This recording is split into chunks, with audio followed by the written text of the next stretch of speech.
start off with a prayer, a pledge of allegiance, and reading of the civility pledge. So, please stand. We'll just recite the Lord's Prayer. So, our Father who art in heaven, hallowed be thy name. Thy kingdom come, thy will be done, on earth as it is in heaven. Give us this day our daily bread, and forgive us our trespasses, as we forgive those who trespass against us. Lead us not into temptation, but deliver us from evil. For thine is the kingdom, the power, and the glory, forever and ever. Amen. Okay. Pledge allegiance to the flag of the United States of America, and to the republic for which it stands, one nation, under God, indivisible, with liberty and justice for all. And actually, that guy is constantly a civility convention. You don't get to normally do that. Okay. I pledge to build a stronger and more prosperous community by advocating for civil engagement, respecting others and their viewpoints, and finding solutions for the betterment of the town. Thank you. Now we have item C, approval of meeting minutes from our inaugural meeting. I'll entertain a motion in that regard. Motion to approve. You guys missed the roll call. Oh, I'm sorry. We'll back up to item B. I'll roll the call. Ms. White, President. Ben, Present. I am here, Chairman Catarelli, Ms. Coward. Here. Ms. Watkins. Present. Okay, all present in the county. Now we move to item C, approval of the meeting minutes of our lovely meeting. I entertain a motion. I motion to approve. Discussion. I second. All right, we have a motion, we have a second. Next we'll have debate or discussion. And looking at the minutes, page 6 and 7, second paragraph. I don't recall that we voted to strike that entire paragraph. My recollection was that we, that we voted to strike the last sentence of that paragraph. I did not go back and look at the entire proceeding, just the last few minutes of it, but, I did not recall, because we were on the page. Maybe said now in a different order. No, maybe, yeah, because it was on page 2, we just, that's off. So you're on page 6 or 7. What you said? Now, I'm not going on because the order here has changed from what was online, so, No, I mean.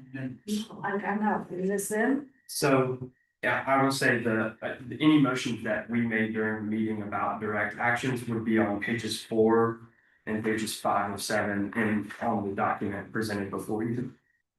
So the first one would be a motion to amend that all definitions were there, and then the title.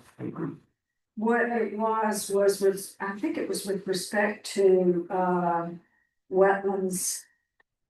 Wetland buffers and setbacks, now it is on page 6. It is in this, book. And it says the committee discussed and agreed by consensus to strike the wildlife refuge, wildlife sanctuary, and nature preserve buffer category.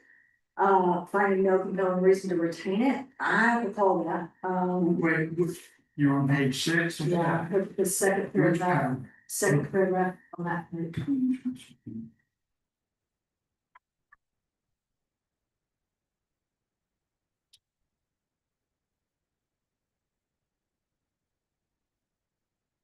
Right, so. My recollection was that we, it really is,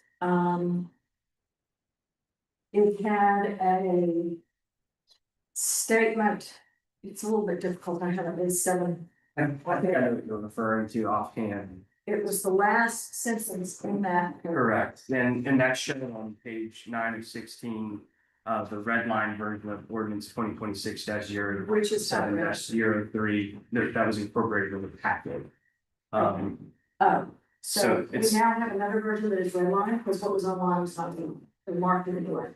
In the agenda packet, there were two copies that were provided, one clean version and one red line version was shown to you today. Well, yeah. Yes, so there's two copies. The one at the top that reads clean is the clean version, and then following subsequently after that is a red line. That were both hyperlinked in the agenda, right? I don't, again, I'm just saying that I do not recall us taking that entire thing out. My recollection was that we took away the last sentence that said that has been established under the Wetlands setback. Because we didn't know what it meant. Yeah, I guess the changes reflect that in the defined version. So I agree. So that makes 10 or 15 versions of this document that I now have to sort of. I'm confused, we need to amend it? I think so. Mhm. Yes, sir.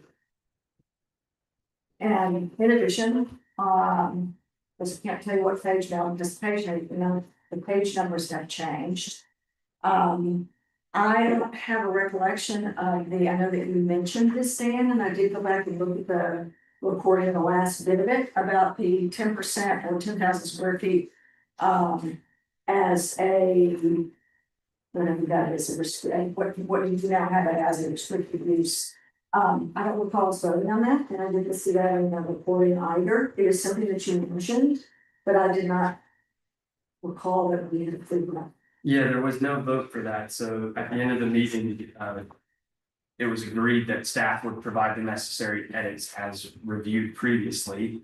And provide that for tonight's discussion for this ordinance. So originally during the meeting, I had said 10,000 or 10%. Following revisions and review, the minimum standard is 1/10 of an acre. So staff then provided 5,000 square feet or 10% in this version of the ordinance, so. Well, I don't know what minimum standard means, but in the skilled version, which is what we read most recently in January, there was no mention of any of this. So again, I just wanted to be clear that it was not approved in the last meeting, mentioned perhaps, but not approved. Was there a motion in the minutes that reflected that? I knew that we. I think it says here, the committee directed all references to planning commission be removed. Staff suggested approach threshold. Committee endorsed this general direction and directed staff to specific proposed language for prohibited and permitted activities organized within the applicability section, so. When wording simply, and I did not review the whole thing, I just reviewed the last number of minutes, and our reflection is that Kent said something along the lines of, Dan, you know what to do, you know the general direction we want to go. There was no, yes, that's okay, or anything to that, in my mind, to that, to give one the impression that that is an approval for that particular reference. I don't think the minutes reflect that either. Okay, all right. It says right here, the committee endorsed this general direction. I don't think that's correct, though. We did not endorse that general direction. I don't believe we did. Kent made a reference to, Dan, I believe you know the direction in which we'd like to go. And I don't think there was any specific reference to that 10,000 number. So to my mind, the minutes are incorrect.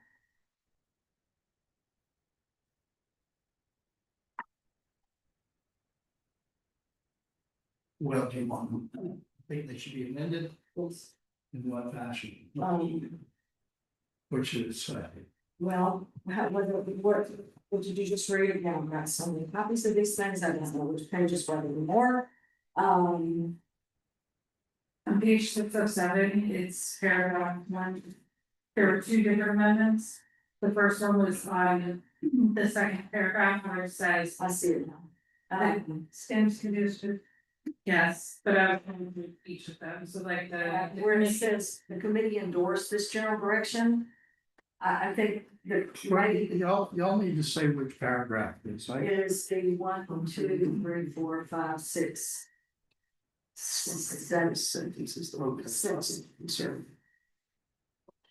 I mean, I reviewed the recording too, and I did hear the affirmation of yes when staff asked if this was the true direction to go. And both affirmations, by my account, I didn't write the minutes, but I would confirm that the minutes are correct is based on the recording because I reviewed it and as I remember it.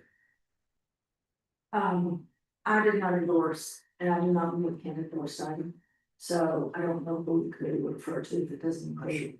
So there was no directive for myself to revise the ordinances seemed necessary. There definitely was. There was. I think the question resolves around a specific aspect of Correct. a 10% wetland area or 10,000 square feet. So, yeah, I would just like to make sure that it is clarified that we previously discussed that the existing ordinance, any person applying for a wetland disturbance could disturb as much wetlands or buffer area as they wish, as long as they meet the requirements. So staff proposed to curb that by going to the medium threshold that would be acceptable as staff at the time, we did 10,000 square feet, but that's not a tenth of an acre. Tenth of an acre, I think is just shy of 4,360 square feet. That number is not rough on me, so 5,000 is what was ultimately proposed to keep under a tenth of an acre. But Let me just back up a little bit, because in the original documents that we read, Stelt's version. Yes, it does not have any sort of a limit, but there are a great number of conditions, some of which have been removed from this current law. That stated that there were quite a number of hoops that any applicant would have to go through in order to be able to disturb anything. And as I keep saying, I believe that Skelp's version is the one that we should follow, because they're in the trench every day and they're lawyers, and they have a very good idea as to what is defensible, what is not, and what's possible, and what's not. I would contend that that's probably part of the discussion on the agenda item at hand, as far as revisions and recommendations of the ordinance, rather than the concept and discussion of the minutes. But That's fair enough, as long as we take out that word endorse. I just directed staff to take out that phrase, endorse this general direction, directed staff to return the specific proposed line. We didn't need.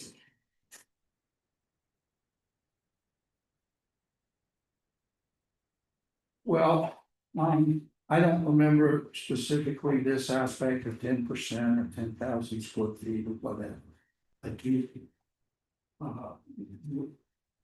remember reading through here what's the marked up version that I assume we're going to discuss. Yes. And it is in there.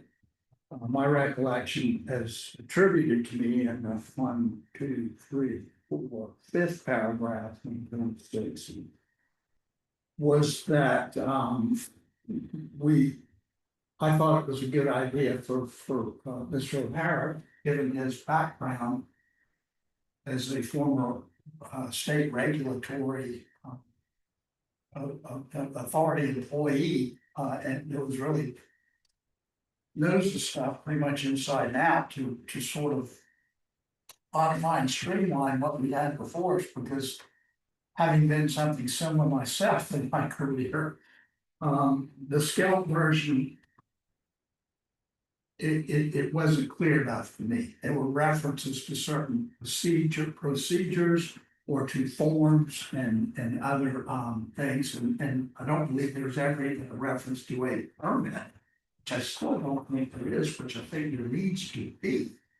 But just to allow him to apply his expertise to put the general concepts of I understand, and that was, business in play, and that's what we would look at and discuss and approve or modify or disapprove at this meeting. and again, as long as that word endorse come down. Well, I think we absolutely endorsed a general direction and directed staff to return the specific proposed language. And I'm not sure if it only pertained to prohibited and permitted activities. I think it applied to other things as well. The way I would read this is that it implies that the endorsement. I mean, I hate to. I understand, but let's just say this, and it was, Sounds. General disclaimer that it doesn't endorse the final version until a formal recommendation is made. And we could put a disclaimer at the end of the minutes to satisfy that need. That suits, does it suit you? Not really at all.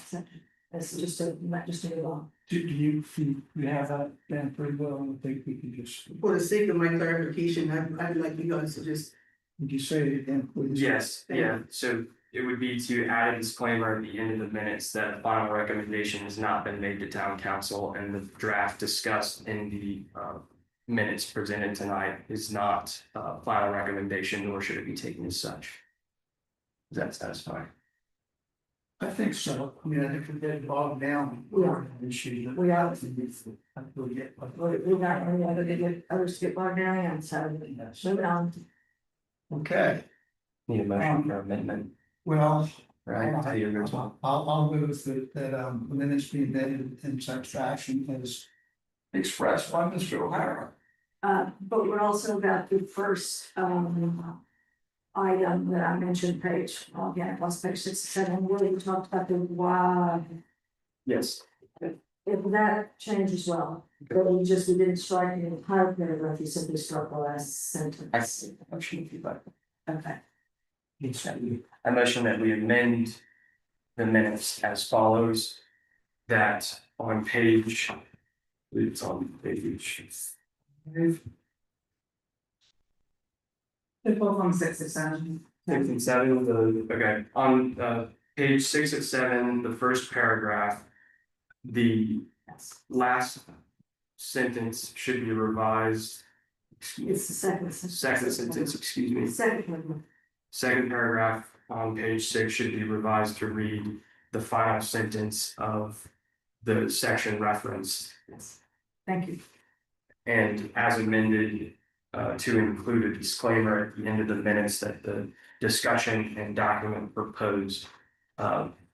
Pertaining to these minutes is not a final recommendation of this body to town council for formal approval. Okay, I'll second the sheet.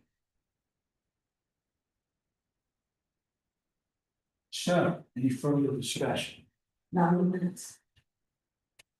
All right, call for the vote. I'm going to aye. Aye. All opposed, say nay. I'm sorry, distracted on. Thank you. So we dispense with the minutes. I have to do the original motion now.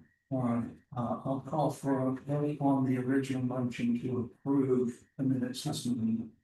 Second, Call for motion. I'm sorry, I move that we approve the minutes as amended. Second. We have a motion second. Any further discussion? We'll vote. All in favor, say aye. Aye. Any opposed? Say nay. As a housekeeping matter, please get with me, and.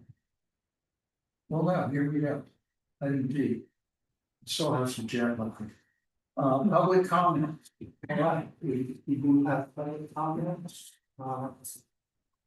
Do you have public comments? Yeah. Yeah, Stephen from this manager. It was your comment. Okay, my name is Lynn Beckler, I live at 8470 Road. And my comments are, and again, with all these copies of drafts, I really hope we're on the same page. Page 6 of 7. And the paragraph. It actually starts on 5, so I can get the sentence. Staff presented the buffer structure under the recommended version 2, which reorganized the industrial and agricultural use buffers as sub-items of a reduced general wetland buffer. And this is the sentence. The committee discussed the reference to industrial uses of the buffer provisions with Chairman Praxis, noting that the town does not have industrial zoning and the term could create an unintended implication. And this is where, I hope this comes up in the discussion because I can't ask you questions, but I can offer comments. The difference between industrial and industry It's one of those tricky phrases, because you have, for example, the hospitality industry. Previously here, we had an oyster can factory, it was an industry. You can have a logging industry, you can, and getting back to my hospitality industry, I worry about the potential for, overnight stays, bed and breakfast, Airbnbs, et cetera. But, I think the point I'm trying to make basically is industry an anachronistic term that really has no place here? Or is it one of those phrases that if we omit it now, would somehow wend its way unintentionally back in to validate a situation that is not covered? So, guess that's my 2 cents. I see. Any other public comments? Okay, hearing none. We'll move on to item E. This is old business A, ordinance 2026-07. And we will have further discussion of the proposed amendments to this ordinance. If it's on. Where would the committee like to, how would you like to go about doing this? Page by page, doing all changes. Okay. That suits that. As committee member, yes. Okay. Well, let's commence.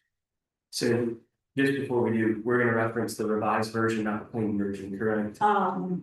Are they not one and the same in terms of what? No, they're the exact same. I've double and triple checked, but it's easier when reviewing for the public, when we're going over the revised changes, they can actually see them as they've been redlined in the group packet. Okay. That would be my point. And I have to say, I'm an old person.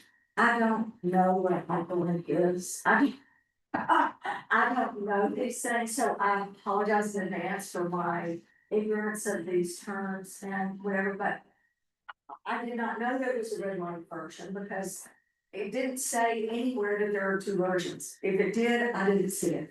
And as a consequence, when I pulled it up, if the hyperlink, once I figured out what the hell a hyperlink was, I saw one document, which was not the red line one, which is why I complained, because I'm like, so I have gone through it line by line. Because I didn't know what had been changed. So I'm assuming that the red line version and the clean version are the same. Okay, It should be is, I mean, there's probably some comments and commas, periods and capitalizations that no the problem. red line didn't capture because that's a little tedious, but essentially it should mirror the recommendations made by the committee and those made by staff. Okay, I have no comments until we get to looking up the pages for me since I'm working with the not red line version. If I may, since Okay. I did author both of these. Okay. Please start. The first page, the only edits that are different than what y'all have seen previously would be to remove the whereas statement shown struck through and the additional whereas statement, as well as adding protection and preservation in the whereas statement second from the bottom on the first page. Mhm. Moving to the next section, there's a double whereas statement that was included in both versions. So that was struck out for consistency. Moving on to the findings, which is on page 3 of the red line version, ordinance 2026-07-03. Staff thought it pertinent based on the National Wetlands Inventory and the USGS Geological Survey of wetlands in the area to be more direct and descriptive of what wetlands surround the town and how important they are to us. So there's reference to the Wando River watershed, as well as our clustering wetlands and estuary wetland systems that connect to Gabriel Lane National Wildlife Refuge. Moving forward, changing the word regulate with enhance and address to impact. Those have a little bit more better terminology for this ordinance than regulate and address. Can we back up just a moment? That was under section A, wetlands resources. Yeah. Wetlands resource shouldn't be struck there, that should remain, but that's just an error. That's from someone else. Again, with so many different drafts, it is difficult for that. I'm trying to get to my draft that I marked up. So. Okay. Sorry. Yeah. Look at that. I just did have a question about that. That, the first A under findings, wetland resources. I just want to be sure, because I have not done this research, that this encompasses each and every kind of wetland that is encountered in here, in our town, and that this does not in any way limit us to just these wetlands. I just want to be sure we don't exclude anything by mention of this in the findings. I don't think we would be, the comp plan has a mapping of all wetland resources in town. And the majority of those are clustering wetlands, which are forested wetlands classified by the USGS. So the majority of those wetlands in town are in fact that category. The Wando River watershed is multiple different types of wetlands and can be interpreted in that way. And then the last largest category would be estuarine or marine wetlands. I don't think by any means it bounds us just to those, as the ordinance addresses any wetlands, jurisdictional or non-jurisdictional later in its applicability. I just don't want it to limit us. That was my only concern about having that I don't think it would. elaborated on in that section, because it wasn't previously. Okay, go. Page 4. So, you go with the ones. The change in, yeah, we're going to focus. Before we leave the, findings. Okay. That's really about that. The title. Yes. It just needs to reflect what we're trying to achieve. Right. And maybe the lawyers should take a look at that, because if something's being repealed, it probably needs to be referenced. Okay. And, just to be certain as to what we're doing. Right. Because there was a 153.226, I believe. It was basically a sentence or a paragraph, and that got to put in. This guy, and that's. Okay. What we're doing is going to be that version. Correct. I don't know, I think the way we're going about it is not a repeal in place, so we are actually going through and just amending selected portions. Yeah. So the title just needs to be accurate in reflecting what it is we're talking. Yeah. So in the clean version, it reads an ordinance of the town of Onondaga, South Carolina to amend title 15 land use chapter 153 zoning code section 153.226 through 153.239 thereto, providing for protection of tidal and freshwater wetlands. So that's what the clean version should read. So Right. And what it's going to have to do in sorry, is there's the blue part right there. what it's going to have to do in the ordaining clause. When it says now, therefore, this is what we're going to do. Where's the setting? We gotta have an ordaining clause. You can't have it. Hold the bottom. That's the one. Page 1. Okay.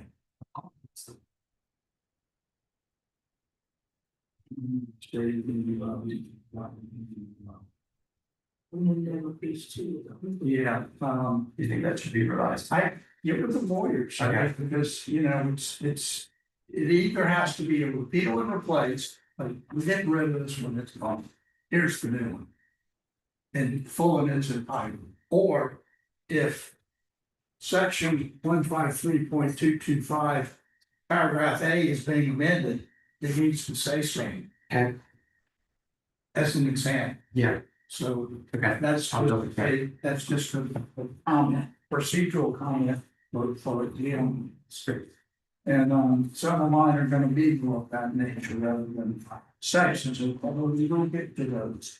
The other aspect is under section 153.227 findings, paragraph A and 3 of 16 of the red line division. I think we want to keep wetland resource. Correct, yes. But it appears that's been struck. Right, that's a format here. So we just need to make sure that remains to provide consistency with the other paragraphs in that section, because they all have a capitalized and underlined titles. Correct. Okay. I mentioned that before I started, but I apologize if I did.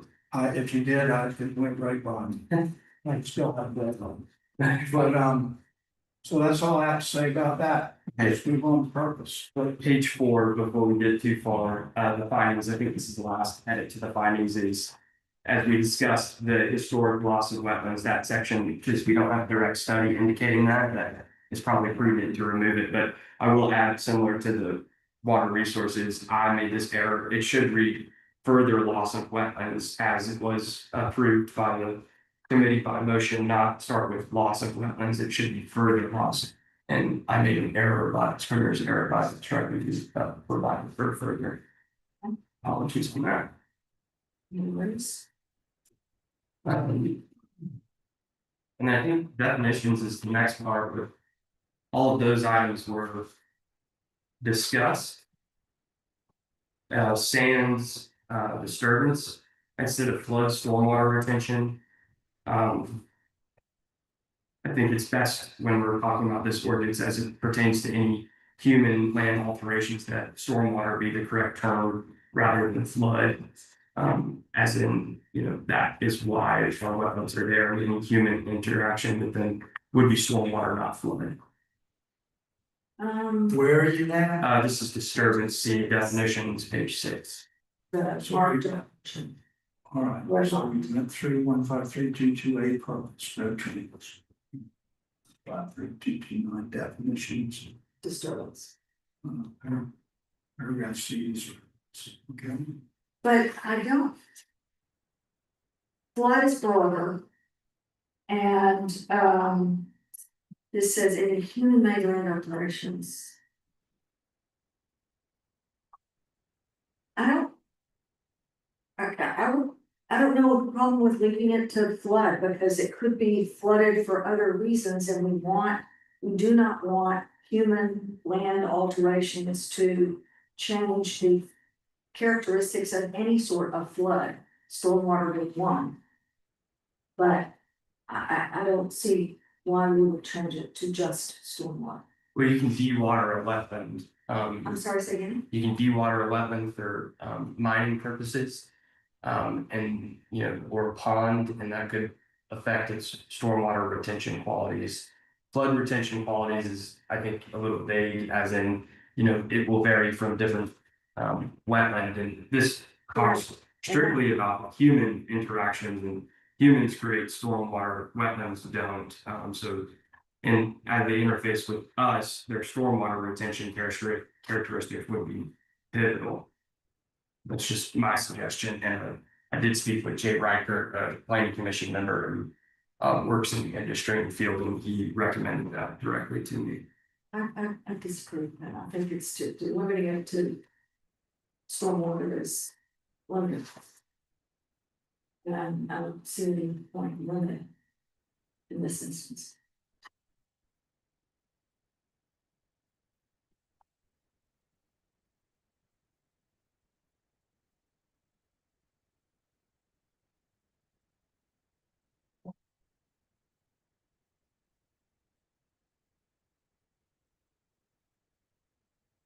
Where did the flood come from? I believe that was the original document. Correct. I don't even know what a flood retention characteristic is. It's a wetland. That's what they do. They Mhm. do floodwaters in all wetlands, not just in storm. I don't know, I'm struggling with that, and if we're gonna get that detail about it. I really don't like the idea of using the term that's being defined. And description is definition. So yeah, disturbance. And it's any disturbance. Okay, No, you never do that. But it does also say operations, construction activities. Yeah, but disturbance is what we're trying to define, you don't use the There you word you're trying to Okay. define, to define. That Fair enough. you're trying to define.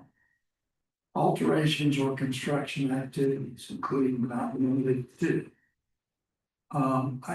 We need to move through this more quickly than the fuss over whether it's going to say flood retention characteristics or storm retention characteristics. I know what the stormwater retention concept is. I'm not so sure about a flood retention characteristics. I've never heard that kind of. I think it might just be something a lawyer put in there that's not known any better. I think stormwater is better.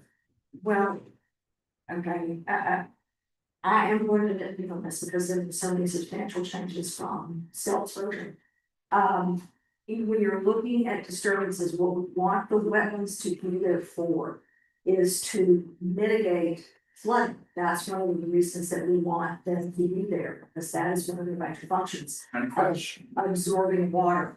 So why would we limit it to stormwater? I mean, I know it's a nit, but, and I'm happy to move on. I've never even heard the term flood retention.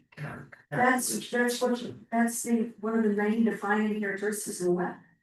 Is But that- then perhaps it ought to be in the definition of a wetland, rather than the definition of disturbance. It probably is. So All right, moving on, moving on.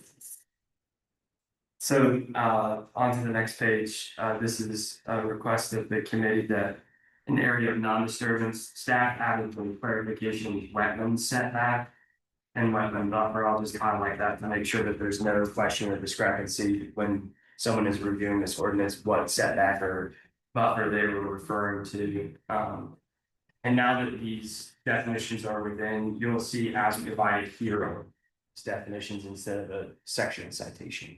Probably just shouldn't do that for us. All right, we're on G, wetland setback, Right. area of non-disturbance.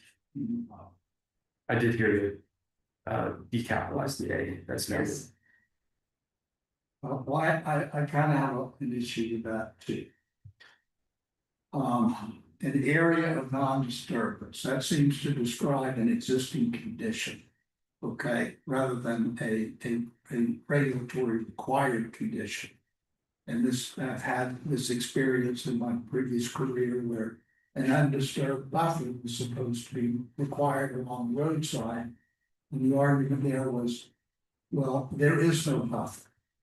So therefore, it's can't be undisturbed with this or that or the other, but the idea of an undisturbed buffer, a natural undisturbed buffer, which I assume this is, I would prefer it to be, is an area in which it cannot be disturbed. So if it's been mowed and sodded and grassed and irrigated, you get rid of all of that, you delineate it physically in the field and you leave it alone, and it will become an area of non-disturbance. The only thing that keeps it disturbed is physical disturbance.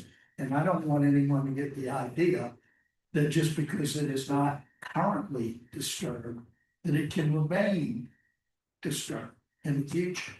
So what it needs to say is an area, an area required to not be disturbed. Or to remain undisturbed or to not. No, disturb, not be disturbed. to not be disturbed. I like that even better. I like that even better. Then, And it should probably even say, in the event that it's already disturbed, it will be left alone, so it becomes undisturbed. and we might put that somewhere else, but, Well, but what- I agree, that would be the intent to my mind with that. You know, if non-disturbance means you leave it alone. Okay, so it needs to be crafted in such a fashion that it's abundantly clear that this particular area, this setback from the wetland, cannot be disturbed. So just a point of clarification there, and I know Jet likes, I don't want to harp on it too much. Okay. You originally started by buffer and then jumped to setback, so I just want to make sure I'm that sorry. the reference that we're making should apply to both the setback and the buffer. The context of that was I experienced it in the context of a natural undisturbed buffer. Okay, this is a setback. Correct. But the concept remains the same. Got it. And an area that is not to be disturbed, no matter what you want to call Got it. it. And people will say, well, hey, it's mowed, manicured lawn. There's, you know, it's undisturbed already. Mhm. So we're gonna keep it that way. It's like that. It's gonna be. You're gonna quit disturbing. We'll grow back. It'll become that. That's the intent of having this setback, or the provisions that define that setback. Does that not make sense? No, it does. I just want Yes, to make sure absolutely. because you switched between the two terms. I want to make sure. If I may, for the record, if you wanted to, based on the changes that I heard, it would say an area required not to be disturbed between the buffer and the upland for construction. of any building or structure is prohibited. In the event it is disturbed. It will be left until it becomes non-disturbed or undisturbed. That's Wetland great. setback, Thank you for that. and then it would then go wetland setback widths as provided here. I like. Good. Thank you. Yeah, move on. Simple, the next two definitions were added to clarify later in the ordinance. Wetland certification and then wetland notification. These are, yeah, sorry, page 8. Next page, top of the page. Oh, well, the number 3, under I Yes, is added new. no, that's been there, it's just read because that was a proposed revision to the actual first reading of 2026-07. So, Okay, good point of clarification there. I had a problem with that because it doesn't seem like it is a clear enough definition to me. A formal approval issued authorized, well, issued by whom? where are you? Do you know what certification definition that read and then top page? Well, I would say it's clarified later who issues that and who approves it. But the document, which is the wetland certification, is a formal approval issued to the authorizing appropriate. It has to refine for clarity, but yeah, just for clarity, because it's issued authorizing, that's too necessarily follow law. And when you mentioned here exempted or restricted activities, that gets into that entire section, which I have been talking to. So we're gonna need to come back to this definition completely. Because I don't have approval of the changes that. So because you've taken out the entire section. We'll discuss that. Okay. I like things a little bit more, concrete, so a formal approval, what is an approval? I think it needs to be a document. Okay. A formal document. Or a formal approval document issued authorizing the person engaged in activities, exempt or restricted that meet requirements of this section. I think it should say.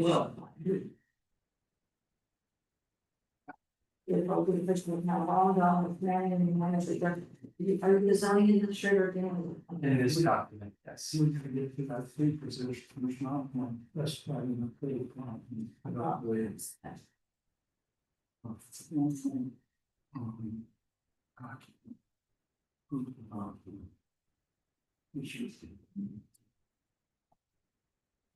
Well, anyways, yeah, it needs to be,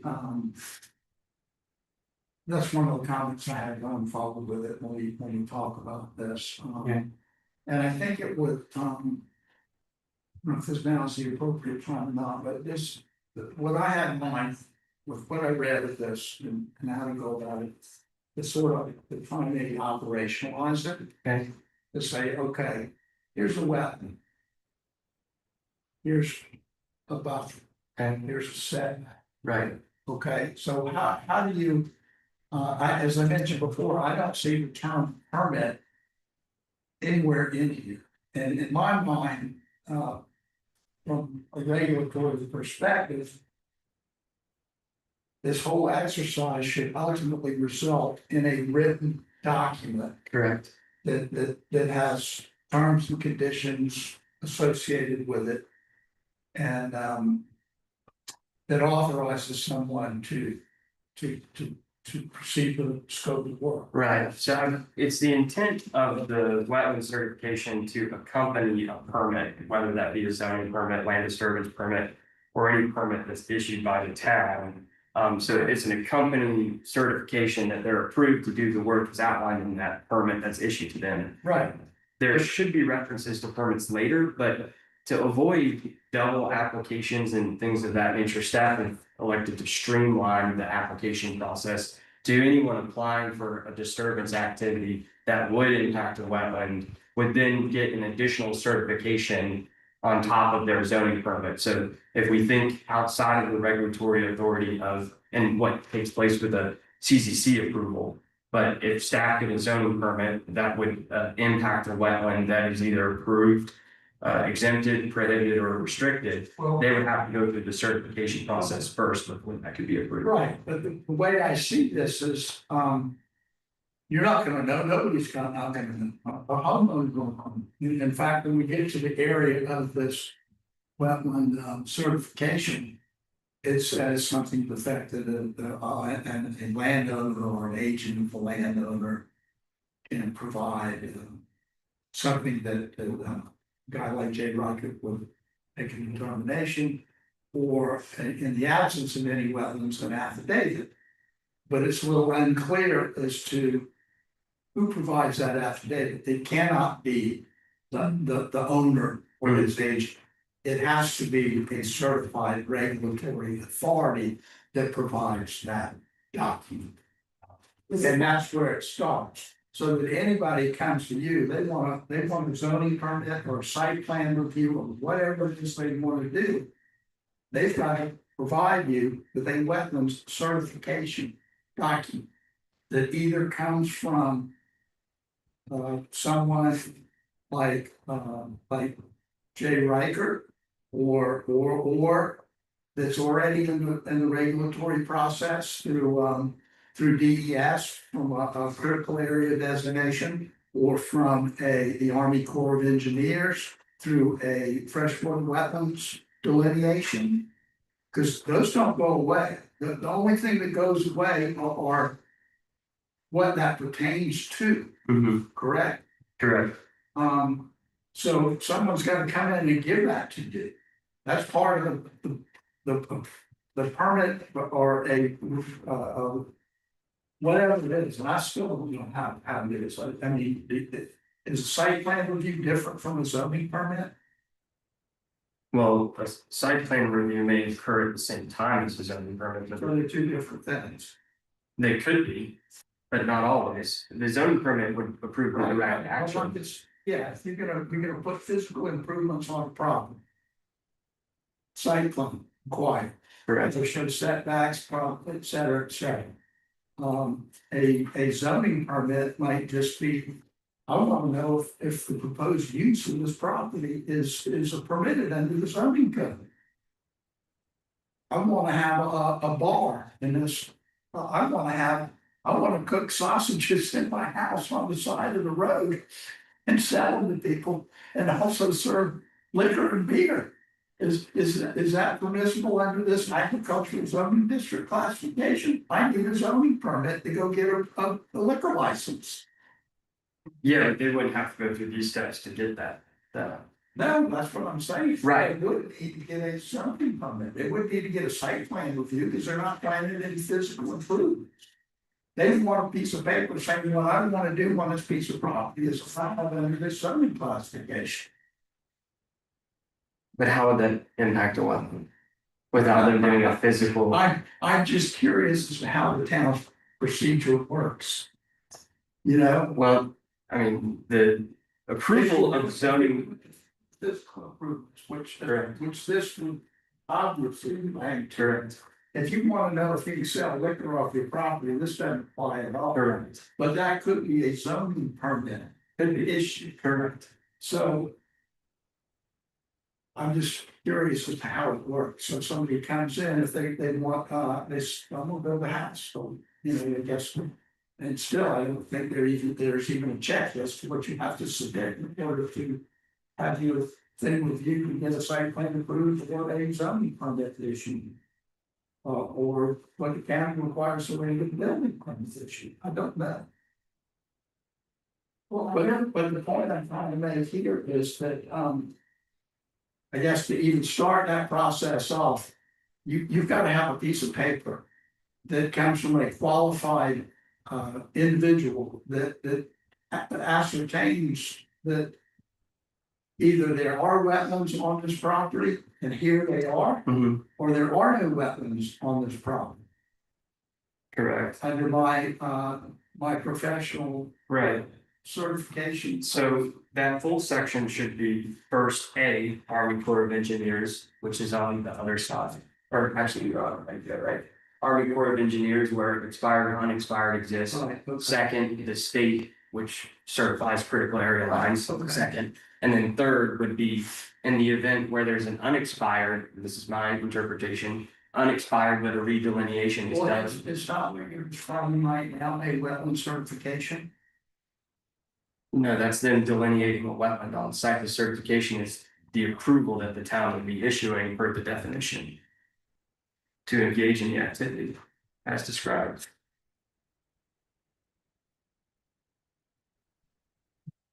I don't know, maybe. So, like, if you think about a CZC certification, that's an indirect approval for the activity that they are applying for. In most cases, that's land disturbance within the 8 coastal counties. The intent of this coastal zone consistency rule, that's correct, to confirm that the activity meets with the applicable requirements of the Coastal Zone Management Act. This ordinance would mirror that process in which anyone submitting a site plan, land disturbance, tree removal. Okay, so anything wetland like- certification is a formal approval, but it would, in my opinion, it needs to be a document. Correct. You agree? Yes, I agree. So it would be a formal approval document issued, okay, issued by the town, authorizing a person engaging in authorizing a person to engage yes, in activities exempted or restricted that meet the requirements. So we're only gonna be issuing a wetland certification that if they're proposing an activity that is exempted or restricted. Yeah, because all the other ones can't happen. That's prohibited. Engage in activities. That's how the ordinance is written. Exempted or restricted. Prohibited activities are prohibited, as they should be in the code. Uses that are prohibited are prohibited. They shouldn't be allowed to occur without variance. That's standard across zoning. Right, I'm just trying to, that's a lot, it's a lot of packaging and I agree with it, but it should. I mean, as I said, I did this for a long time, and I'm having a hard time reading that in the definition. That's fine. It's just one line coming out, but I have based off listening to what you were stating, a formal document with the approval issued by the town authorizing a person engaging in activities exempted or restricted that meet the requirements of this section. This shall accompany the issuance of the zoning permit. Did that, Improvement issue. Well, Dan, can you tell us? yeah, how do we get to, Where this is, where we are referring to this defined term in the statute, that might help us. restricted, activities restricted. That would be on applicability, which is starting on page 10. And it's C. Restricted activities, these activities are restricted from occurring within a wetland or wetland buffer or wetland setback without prior approval as outlined herein. Those activities are as follows. No, yeah, go ahead. no fill of no more than than 10% of the total wetland or wetland protection area, I got you. or less than 5,000 square feet, whichever is achieved first. Placement of any permanent structures within the wetland that does not otherwise impact the buffers. So again, anytime there's exempted or restricted activity described. Yes, I would add one scrivener's error in that the certification should cover restricted activities. Exempted is for wetland notifications, which is defined here as a written notice to the town of Allendale, a person engaging in exempted activity. Okay, So it should just be restricted. so again, we come back to, there are prohibited. Anything other than exempted or restricted. Any other activity in a wetland is prohibited. Yep, and that's included on page 12 Okay. under applicability. Help me understand. Yes. What is the process? Say I don't know, vacant lot, it's just a patch of, you want to build it. Correct. And then you want to clear it, cut it and build a house on the property. What do I do? Clear it. Well, do you have wetlands on the lot? Do that, Well, then we would it need, beats me. we would need to see a determination from a professional wetland delineator to either confirm or deny the presence So of what is wetlands. that called? Where is that? That is right here on C. In all other cases, landowner or I operators. don't see why. Oh, on the next page. It's right here on C. So we're talking about C on page 916, C under. Yeah, what the hell is So- it? 153.231. Yeah, so where items A C. through B don't exist, C would come into effect in all other cases. Landowner or authorized agent of the landowner shall submit to the zoning administrator a wetlands delineation conducted by a qualified wetland delineator as certified by the Army Corps of Engineers or an affidavit attesting that no wetlands exist on site. Right, so this is going to be. Landowner authorized landowner submit to the zoning administrator delineation, okay? That was the thing that I had an issue with. Okay, and while let me go ahead and say that. And then I want to see how this ties back into wetland certification, because in my mind, that's what wetland certification would be. Certifying that there's wetlands on site. Yes, Okay. or not. Yeah. I understand. Either having or the absence thereof. But in C, well, the way it reads right now. In all other cases, a landowner or authorized agent of the landowner shall submit to the zoning administrator. A wetlands delineation conducted by a qualified wetland delineator as certified by the Army Corps of Engineers, okay? That seems reasonable and enough in itself, but then it goes on to say. Or an affidavit attesting that no wetlands exist on the site. An affidavit from whom? Yeah, we could just, I mean, who is it from? yeah, I mean, The way it reads is the landowner or the authorized agent can just show up with an affidavit that says. There aren't any wetlands on this property. Here it is. It's been, I so and so being of sound mind and body. Before state this, that, and the other. It's noted, I attest to, it's signed and notarized, I think and boom, there's no wetlands on here. a simple correction there could just add in that the affidavit would be also attested by that same individual. Bingo. Bingo, it has to be, Attested by a certified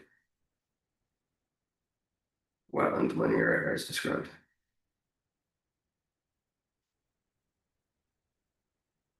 yeah, that has to be done by the same. That I'm clear my lot and build a house, I have to bring this thing to you before we go anywhere. We have to determine, number one, is there wetlands on the property?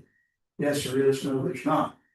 And that has to be done by a qualified professional. Correct. It would result, be manifested in a written document. Of some form. Right, Correct. May I? go ahead.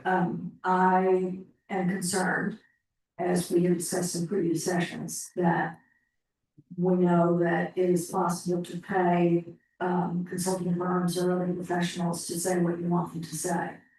I would love to see us have the town be the one who was the study done to see if there's a wetland. And if the fee, of course, be paid by the developer, but that the client, the town is the client here. Because that way we have a better idea as to, and it would need to be by someone that obviously the town approved of. And that, that way we have some control over it, as opposed to just allowing what has always happened here, that you can pay for whatever you want. I would have one comment with that, anyone that has a certified license, if they're found to violate or lie under oath or an affidavit, then they would be subject to lose that license, so their livelihood would be on the line. Yes, but how often have we seen people shade the truth, knowing that the probability of them being called on it is slim to none? I think that's just a bit of a treacherous area to get into, to make those accusations without hard concrete Well, evidence. that's what I'm saying, like, what if, I agree with you, and Yeah. that's exactly the point, that it is almost impossible to make those accusations. We would have to have hard evidence as provided by somebody that we hire in order to make this wetlands delineation. Yeah. Because you are correct, we can't go to somebody and say, I think you're not telling us the truth. I mean, in a perfect world, the town would have an on-staff naturalist for an arborist capability and wetland, but. Even that, I think a consulting firm on retainer would cost a significant amount to the town, where fees and, penalties that we already have, may not be able to fully subsidize that. Especially for a denied application if they default to pay. Let me offer a couple of thoughts in that regard. The town of Sullivan's Island had such an to monitor their tree cutting exercise. It happens within a certain time frame each year. And it's due at any time, it's been there a year. Had to get a permit. He was a certified fellows, he was actually selected through a sole source contract. But he monitored all of them and they had to post a bond in order to do it. I'm just saying that's how this works. I don't see it posted a bond, get wetland certification. But at any rate, if they violated the terms or conditions of the permit, they violated the bond, and the town went on that deep sign, and people got the message real quick. And I can't recall if he was just paid outright or if his salary was covered by the permit fees that people had to pay in order to trim and prove that back on policy.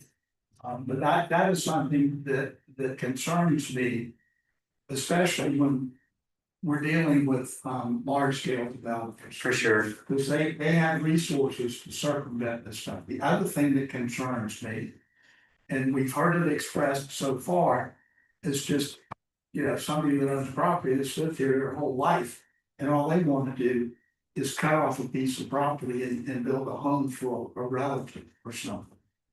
And people are already saying, you mean I gotta go do all this stuff, right, to be able to build a house on my own property? And I don't know if we can make a distinction there or not. I mean, perhaps we can't. But if we can, it seems like it would be something worth pursuing. But then on the other hand, I mean, this is serious business. We don't want any wetlands to go. Correct. Yeah, I mean, there are mapping resources that are updated by, I believe, the Department of Interior and National Wetland Inventory. That may not be fully accurate due to GIS, but they do cast a very wide net of what is accurate and known wetlands within town based on, specifications that are a little bit outside of my scope today, but looking at hydrology and infrared technology to determine where wetlands may or may not occur. That could be then verified by a, let's say a qualified wetland delineator. So if, as a staff person, I take a look at that GIS later and say, well, it appears according to GIS that there are wetlands here. If you're able to, please certify that they either are here or they're not here by a certified wetland delineator. And then from there, we can trying to figure out a path, but it is not a glove fits all situation, as I mentioned. Well, does that make sense to you? Does it, I mean, and what you're saying is, I mean, that almost seems like it would take staff expertise and time and to sort of take an overhead view. May I make a comment? Go ahead.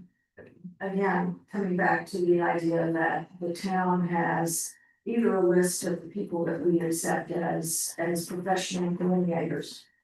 And my hope would be that we have it built into the fee structure, that to get certain permits, you have to pay this fee, which will cover that cost. But there's also, part of the, Natural Resources Conservation Service, which is dealing with the, Rescue. USDA, that does, soil surveys for every square inch of the town, and they classify it and they rate it. First, based on what that soil is suitable to accommodate in terms of development, whether or not you can build a road on it, whether or not it will function for sewage disposal, whether or not you can build a home on it, whether or not that home can have a basement or not. There's 1,000 different categories that they use. It's free online. It's something that I would love to see incorporated in here, because so much of what we're is that built on land that shouldn't be built on. I think the one issue with that though is soil makes up part of determining a Correct. wetland, right? There's other Correct. factors in the Different field factors. that have to be seen and observed.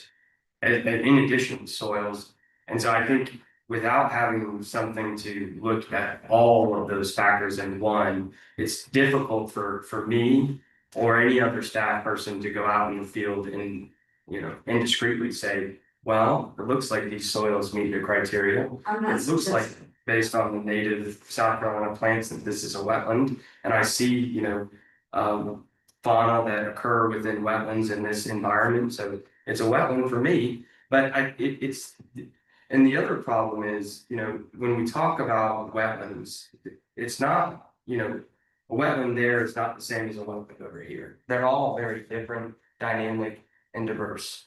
An isolated wetland that could have been from a depression from a farm or a dike. There was a history of rice cultivation in the area, cultivating of land and timber that used dike systems in flooded areas. So it can get into a very treacherous, I wouldn't say treacherous, but controversial discussion about where it is, where it isn't. So instead of staff or the town carrying the burden of that, applicants, the fee of it alone is going to be tough for the town or an individual. If someone just wants to put a mobile home on their property and we tell them that they have to pay an extra $3,000 to get an updated survey or site plan with a wetland delineation on it, that's a cost. That's a serious cost for some people. Is that not what this contemplates? That is, and that's how it's been drafted in perpetuity and as it exists. So originally, the intention of the affidavit attesting is that if the town is to pursue compliance and enforcement in the future, and there's evidence that a notarized document was in fact violated, that's evidence that can be used in a code enforcement case down the road and would serve as an option for a mitigation of a fee to an individual, but still retain the town's authority if necessary, and if a violation occurred, to enforce it properly in a court of law. And I think, a notarized statement is a notarized statement. It's an affidavit. All right, as long as it has to be provided by a qualified professional. I agree. Can't just be I agree. a homeowner, landowner, or landowner's agent. I agree, and I think it would be a good idea if we were to retain a list of contractors that are within the area for people to utilize as a reference point. If they ever do have to, so they could call those folks, or the town could engage with them on potentially what a set fee for something like that would look like. So it's not a large rate fee. The town also does have notaries on staff and notaries that don't review these applications. So a document could be attested and notarized in the town without. Sure, that's what I'm afraid of. The way it's written is that a landowner can just say, I'm here But by a certified. I'm here to attest that there are no wetlands on my property. Right. And who are you to say that they're wrong? Correct. Question, so we're still going to require, which I think is appropriate, a professional to put together the affidavit, the information that allows the affidavit to be submitted that says there are no wetlands. Why would we not have them be hired by the town? Fees the same, if we're requiring an affidavit, the person has to provide that information from a professional. That professional's not gonna charge an individual or gonna charge town less.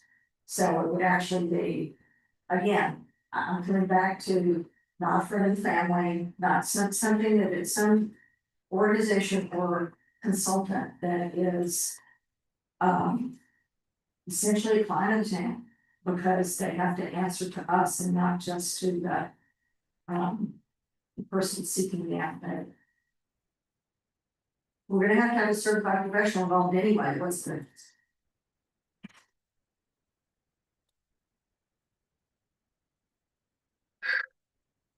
Well, we're making recommendations, full council is gonna have to decide whether or not to. Correct. I don't think they're gonna have a problem with, saying yes, any certification has to be conducted by a licensed qualified professional. They may, say that we have to be the ones to hire the people.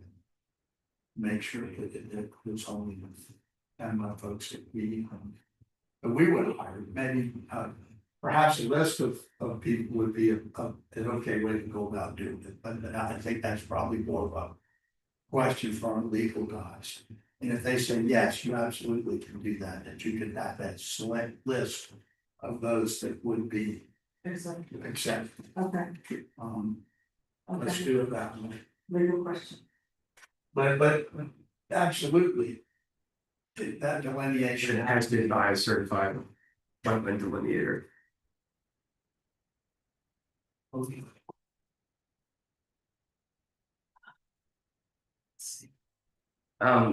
While we're on the page, I thought it prudent to avoid the buffer versus setback, because when staff explained it to someone, you know, there's sometimes a little back and forth about the different requirements, so the buffer and setback should be referred to as the wetland protection area.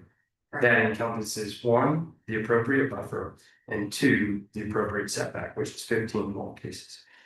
But nonetheless, the protection area should serve to ensure the functionality in the wetland is protected. That's its key purpose, and it's the total area. So as we move through this, when you consider the buffer and setback added total for a general wetland as an example, you have a 75-foot general wetland buffer and a 15-foot setback for a total wetland protection area of 90 feet. In this case, if it was a commercial use, there would be an additional 25 feet added to that, so it would be a total of 115 feet. Moreover, the same for an agricultural use. And then so on and so forth as we move through these different sections. If you don't mind, just to clarify that the definition of wetland certification, you're gonna modify that. Yeah, for just restricted. Wetland notification, okay, exempted activity, this is, okay, that makes more sense to me now, okay. So in essence, instead of someone just going out and doing something, they submit in writing to us via Yes. email or letter. That, Yes. hey, I'm gonna engage in this exempted activity on my property. In the event that someone complains or causes concerns at town staff, and in the event there's more that was done than what was described.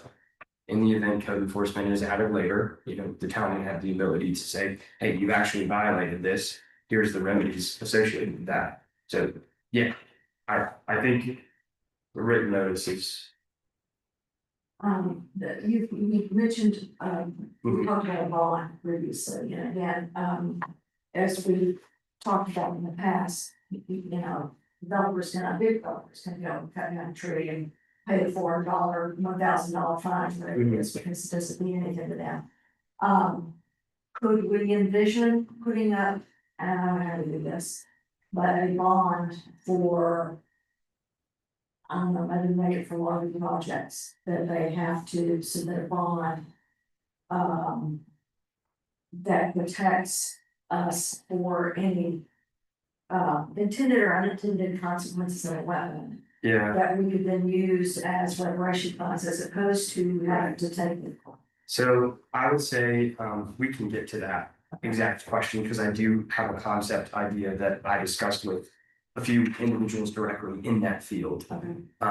But so we'll put it in that just for now, and then like once we get through everything, I'll kind of Okay. touch on that. So I think the next thing that's caused a lot of concern, and I've heard concern from both of y'all on, is the applicability section. So I just want to be clear, that in the scalp version, prohibited meant any activity that did not first get approval from the town. In true zoning essence, prohibited means can't happen at all. And in this case, that's the truth. These activities listed under prohibited cannot happen without. So we're beyond, 232 and that. Correct. Yes, so we're starting here. 233. So they can't happen. If someone wants to take place, they'd have to get a variance. That's my interpretation of this ordinance. Or we can say, no variance necessary, it's prohibited outright, but I think variance remedies would come into this case. Well, let's discuss that for a second. This is So we're gonna handle this. it came up one time before. If you look at the Comprehensive Planning Act, is provided, by the state, the variance is predicated upon hardship. You have to have specific findings of fact. And Correct. conclusions of law. There, it's predicated on a hardship. And there are four distinct characteristics that are enumerated, but then there are also other characteristics that are enumerated outside of those four. That we have subsequently incorporated into our town code. Correct. And one of these provisions, I'm not sure if it's in on the code or not, but it's certainly in the state code. Is that no variance can be granted for a prohibited activity. Even better. Yeah. So you just can't do it. Yeah. And then it would be an appeal of the administrator's decision in that case, or that would go directly to circuit court. It'd be an appeal, right? Yes, it would be an appeal saying, we don't believe that this is, that your interpretation is correct. Correct. This is not a prohibited activity, which I think it's hard to think of an instance where you can be wrong if it says you can't, do any mowing or bush trimming or clearing. And that's what they want to do, is to know this is prohibited, you can't get a variance for this. I think that's a wrong interpretation. I don't think that's a prohibited activity when the plain words on the paper say it is. Right. But I mean, you can always appeal it, you can't tell somebody they can't appeal it. Correct. You're basically just wasting your time and your money. Appeal to. The board was voting. I think that's It's outside. yeah, this decision of the county, let's say, what do we call it, can be appealed for the other side. Yes. And this happened, to hear the town about, the parking law, and change. You can. You have sort of a gatekeeper, that's what they said to the town lawyers, and just said, look. We're not gonna just let anybody and everybody appeal. Stupid stuff to the board of zoning appeals. Like I just said, it just says, it says you can't mow the grass in the setback. That is prohibited, and they want to appeal that decision. The lawyer would step in and say, no, you can't appeal that decision. You take that circuit court if you disagree with what I have to say. Because it's just sort of, it's just, you're wasting the town's time. And you're wasting your money. Okay, all right, going then, we're back to where were we there? Page 10 of 16, applicability. Prohibited activities. Of course, I disagree with one. You don't think that should be prohibited?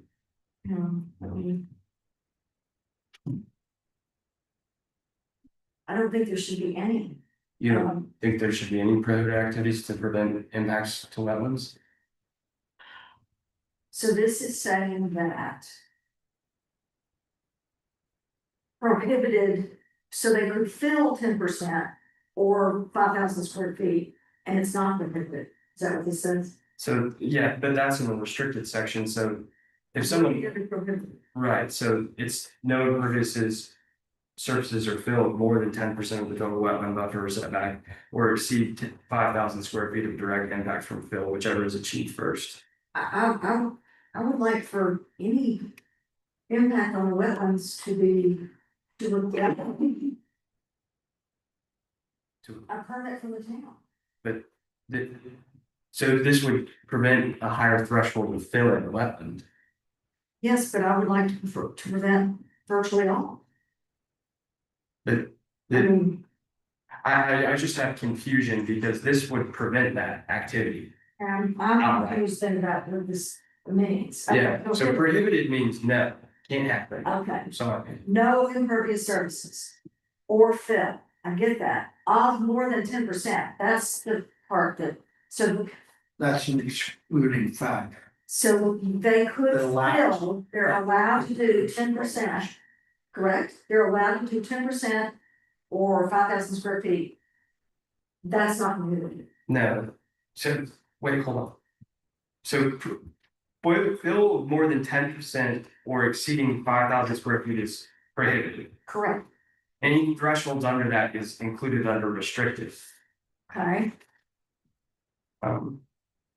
And then there's other things in there that are also prohibited. Ooh, well, I'm having a hard time understanding that. That's. What, the first part? Yeah, that's very complicated. The average man on the street is not No. gonna understand that. I'm having a hard time. Okay,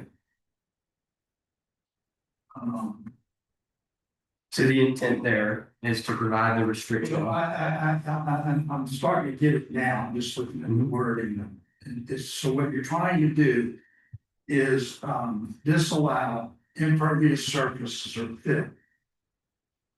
But there's an exclusion, there's a caveat, there's certain that you can't, you'd say, okay, how about this, no impervious surface or fill. Provided, however, that no more than 10% of whatever wetland buffer setback is shall exceed 5,000 square feet of such area impact from whichever is achieved. And that you can do that. Of less than.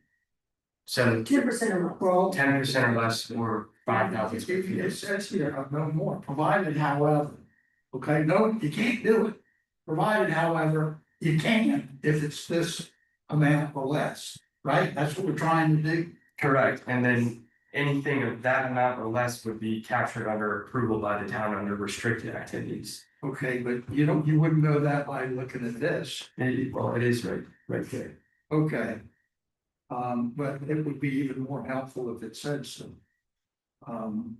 Shall be, restricted active, shall be included as restricted active as provided here and below, something like that. It's all about. Okay, I got you. Right, words do matter in this case. Yeah, Yeah. we don't understand. So for. But having said all that, I'm of the mind that there shouldn't be any impervious surface of fill, period. No matter how big it looks. I think I do understand where you're going with this now, Dan. Mhm. That you're trying to eliminate, if that's the right word, the possibility that someone in the future could get an exemption for this based on the restricted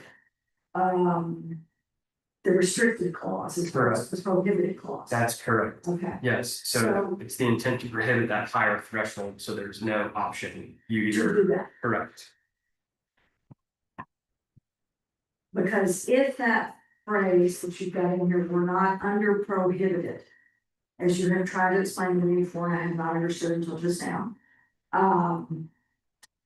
It could be, unfortunately, if we had some BCA that was development minded and wanted to pay the price over, that they could allow through an appeal process, since it is not prohibited, Correct. fill more than this That's amount. exactly correct. It's to prevent the higher threshold from occurring. Now, in the minutes, there's the discussion of 10% or 10,000 square feet. Following the discussion I had with industry professionals, a tenth of an acre, like I said, is just shy of 4,360 square feet. I proposed 5,000 for a clean, even number. I think, and that's under the threshold for a nationwide permit. So we would be restricting activities that would potentially trigger a nationwide permit. And therefore, we would prevent any kind of jurisdictional confusion over wetland impacts, and the sole approval would come from the town on that regard. Okay, I'm starting to understand. Yeah. So the goal is to prevent there may still be a nationwide permit required, don't get me wrong, but the mitigation threshold to begin after 10th of an acre, I believe. And so the addition of 10% or 10th of an acre is for an isolated wetland, for example. If I have a 200 square foot wetland on my property and we're saying, oh, you can do 5,000 square feet. Well, that whole wetland is now gone, but 10% is 25 square feet. So if I'm bringing in a road or accessing my property as I normally have my entire life, or subdivide for a grandson, that 250 isolated wetland can be impacted 10%, which would be 25 square feet, enough access for a road or potentially configuring a house and anything like that. So that's the key element here, is the 10% or 5,000 square feet, whichever happens first. So you can't have more than 5,000 square feet, but you can always do 10%. You're gonna have to never leave this job. It's funny that. Well, it's finally making sense to me, because I had not frankly understood it before just now. I don't like the idea of allowing any, Right. but I do understand that the difference between if it's prohibited. BCA, that you can't go to BCA and get an extension or a hardship or any of that. That's correct. I think I would say that 5,000 square feet, and we do need to clarify here, because as I've defined it, it is the wetland buffer setback or the wetland itself. So I left that open for interpretation and for our discussion, for that key reasoning is, if you consider the wetland buffer and area, or wetland and protection area on a lot, you're incorporating the setback and buffer, which is a larger area. So if it's just the wetland, direct wetland impacts, then it's just that portion. If we're considering the entire area, then they could impact a larger region based on what's on the lot. So that would prevent a potential takings and still allow people to access their property as required. Similar to what you just said. Right, so it's either, one of the considerations before you today is whether this 10% or 5,000 square feet applies directly to the wetland, or the wetland in the protection area, which incorporates buffer and setback. I think, either way, 10% or 5,000 square feet, it would still achieve maximum protection of all things considered. And if there's a conditional approval rendered based on that to impact both of those areas, we would see compensation or mitigation. And then we would also see buffers and plantings. Now, I think the key things to consider here are, would we allow through this impacts into the buffer and setback for access purposes? This is my interpretation. It should strictly be for access. This is one of the only reasons I think a direct impact to a wetland is necessary, is to access a piece of property. And I think it's tough to deny someone that. Are you saying that it's not two separate calculations, it's not buffer and setback and wetlands, it's all combined? It's, as my interpretation reads, this encompasses wetland and the protection area. So it's 10% or 5,000 square feet of that entire area, whichever occurs first. I certainly wouldn't want it to be just the wetland because it involved through the buffer, right? So no, if it's from the wetland, you have less area upon which to base the calculation for disturbance. If you base it upon the wetland and the protected area, you have a much larger Area. areas that I yes, it can be disturbed. So what are your thoughts on that? What should it be? Well, the Army Corps of Engineers and the state both look at the direct impact to a wetland. So they don't include buffers or They may, but when they're considering their calculations for what the activity is doing, they're talking about the actual direct impact of that system. so That's what they in the staff understand. that allows people to fill wetlands with mitigation, whatever. Is calculated upon only the area of the designated wetland itself. Correct. Does not include any types of setbacks or buffers or any additional. That is correct. So, why shouldn't we follow that? Is there a downside for that? I do think so. I think it would incentivize filling wetlands to prevent buffers and setbacks on certain lots. So if you have your typical square lot, and let's say on the back corner of that lot, I have, you know, 1/10 of an acre of wetland. And we say you can fill 5,000 square feet of that wetland or 10%, whichever occurs first. So they're going to fill the first margin to bring their setbacks and buffers closer to that wetland further away. The delineated line is now changed based on the fill, and they can build closer to the buffers and setbacks. Which I mean, it's not a bad thing, but that's direct wetland impact. Yeah. If it's the total area. If it's the total area, there's going to be less direct wetland impacts. My interpretation, it could be wrong, but that's kind of like, Maybe or maybe not. They may just go and fill, what you just said, they may just go fill the wetland anyways, which has these other unintended consequences of further reducing the wetland area. Right. And therefore reducing the protection area surrounding it. yeah, I think if you just calculate it based on the wetland, which would be a smaller number than wetland plus buffer setback. mhm, And then if you apply it that way, and it starts at the setback line, right? What starts, Well, your disturbance, right, the protection. so it's part of the edge of the protection area, so you could potentially just eat up the setback and, but is there a way you can write it so that it doesn't, there is no, future delineation that is. No. You said, because I see what you're kind of trying to say, and then they can say, oh, well, let's just. No, impact the wetland. yeah, I think if, when considering this, it's understood that wetland impacts will occur, but it's how and where they occur, I think, is what this ordinance should guide, and it shouldn't. I think the intention of it is to conserve and protect our wetlands here in town. But it's also to ensure that we aren't being too restrictive over property rights of individuals. So I think these key thresholds of 10% or 5,000 square feet, if applied directly to the wetland, they still have to meet certain criteria. And if they can't meet that criteria through the, requirements, they'd be denied the permit. So for me, if I'm reviewing an application and they have enough area to build a home without impacting the wetland, then there's a feasible alternative and they can't have that. right, Or if there's a net loss in aquatic or resource capability of that wetland, no, sorry, can't have that, doesn't meet the criteria.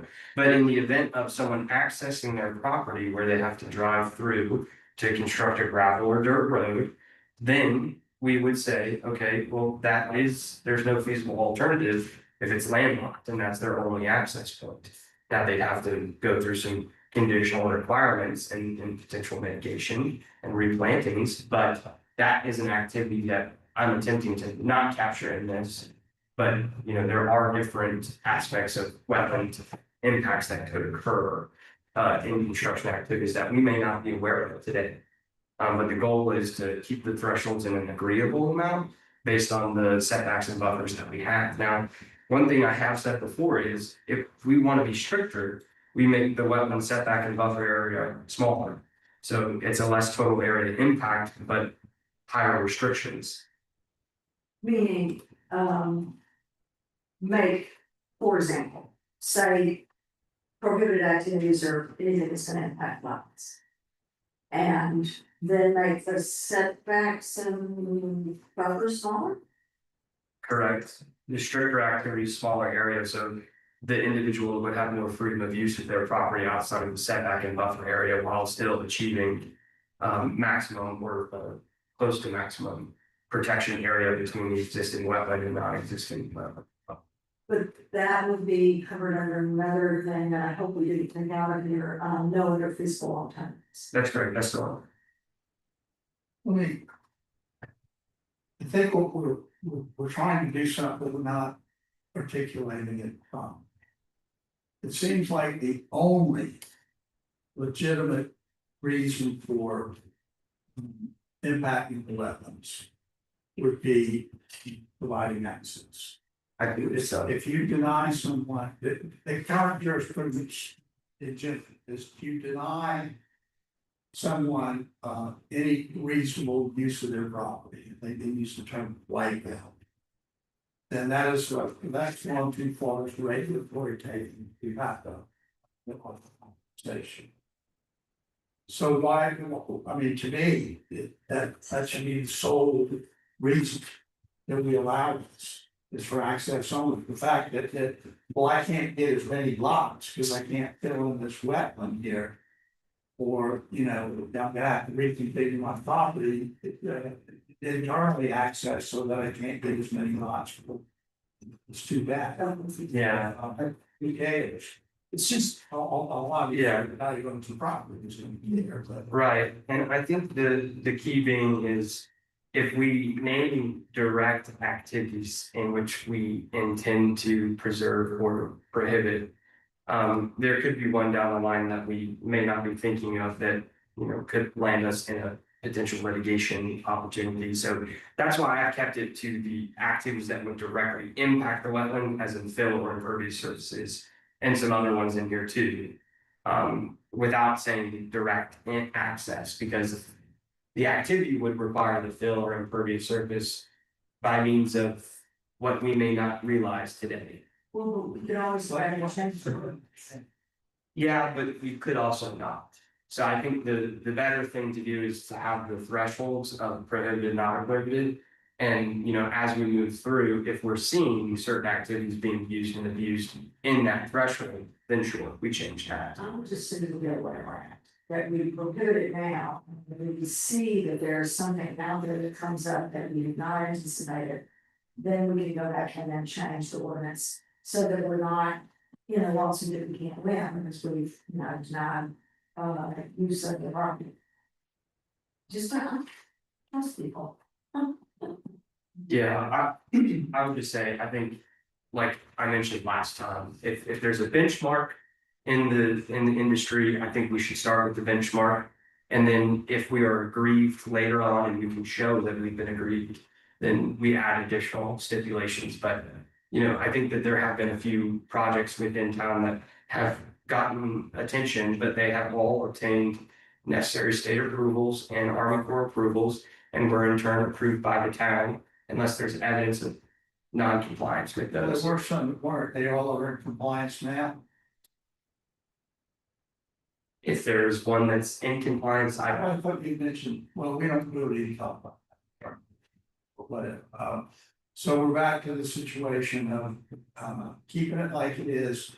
But the one question is it calculated on the wetland area alone? Right. On the wetland and protected area? Yeah, Or do we want to somehow try and be more restrictive, I would vote even for- than that? I will, or I think that your suggestion, Ken, is a good one, say it's for access only.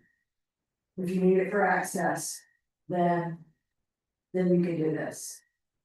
And if not, it's permitted activity. What other things could we be? I mean, you know, you kind of did this stuff for a while, right? I mean, the stuff that I've experienced through people filling in wetlands, although it was directly what I did, I was playing where it's covered, so I'm familiar with it. Obviously, to build access roads, there are certain times where you have to fill wetland right. in order to provide suitable access in accordance with land development regulations, road codes, whatever, to build an access road, it's from public one property. Yeah, Otherwise, they would basically, you want to just fill it in, because that's all part of the formulaic process of curving into your cul-de-sac, get me as many lots as will fit on this piece Right. of property. Which I'm not in favor of that at all. So I'm trying to think of any legitimate situation that would justify filling the wetlands other than prohibiting people access to their property. right. I think the other thing too is because the review of disturbance occurs and starts at the setback. That, some individuals may need to encroach into the setback for a house pad if not feasible, but they may not directly impact the wetland. So I think the intention of the total area was for that, but I think there's a way that we can craft and state that no direct wetland impacts to this threshold, but within the buffer and setback, this threshold can't be met either. I agree with that. So That should then be a subcategory. either restricted access or it should somehow be allowed that the Board of Zoning Appeals can exercise their discretion to allow a variance for a certain amount of encroachment, and there again, and this is hard to do, they should be diligent enough to say, this is gonna be to the least amount that can occur. We're not gonna just let you. Carte watch. Yes. But that still leaves us open to what I think Dan was, if I'm not mistaken, what I think Dan was trying to avoid here, and that is. Having a, BZA or some other entity that will allow anything. Right. And Well, it's a prohibited activity, if I'm understanding this correctly, that just means no. You get Right. BZA, you have to take it to court perhaps, I don't know what the next level would be, but it's just no. Right, and so that would be, so I think it's best if the prohibited activities, at least for that one, I think there could be comments about some of these other ones in here, but. Prohibited activities, I can workshop that with our legal counsel to ensure it's airtight and there's no discrepancy on the preclusion clauses and whatnot and that. But as far as restricted activities, that's an activity that could be appealed or a variance granted. So I think the discussion there should then move into the review criteria for restricted activities. Right? If we're saying that the thresholds and numbers are correct, the question that I have though is, do these thresholds and numbers attach to the wetland or the total area? So that might not be something that we decide today, but it is an important consideration when thinking about this ordinance and its intentions is any disturbance starting at the setback into the wetland requires a permit. So as I drafted it, naturally, any disturbance within that area would require a permit. So you can't fill more than X amount or 10% of that total area. But if we're saying, okay, no, that's not the case, or yes, that is the case, because if you think about it, we could change or modify those percentages based on that, but I could even ask a surveyor or a qualified professional to draw up a CAD image of what these would look like, and then you can decide. But it's to keep the idea of these categories, and when we're thinking about the regulatory authority we have is it just a wetland or is it this entire area that we're saying is important? Well, because my feeling about what the setbacks and buffers is they're important to prevent what impacts on the wetland. So they're important, you get to, if you build, we know this, that's why we have buffers and setbacks. Right. If you build, do anything right up to the wetland, it impacts the wetland. Although, if we're looking for a smaller number here, which would be my thought, I still don't understand why we would not restrict it to just the wetland amount, because that's going to be smaller than the wetland. Plus buffer plus setback. So if I have a road that needs to come on my property, I'm gonna pass first through the wetland, then the buffer, then the setback. So there's direct impacts to all three. Oh, you probably start out through the setback, through the buffer, and then you hit the wetland. Not in every case. I've seen cases where there's existing roads and wetlands just adjacent to it, that delineate or those protection areas go across an existing road. And those are platted and long existing. Well, some county and state maintained too. Well, those are under the thing of, non-conforming uses or non-conforming conditions. However, then becomes prohibited, then you can't grant a variance from it. I mean, typically, You'd issue an exemption for those activities yeah, directly. somehow. But there again, that's another legal question. Correct. I think for the importance of the discussion here is, we have to be able to see exactly what this would look like, right? So I think that's the big thing is, because when we're talking about regulations.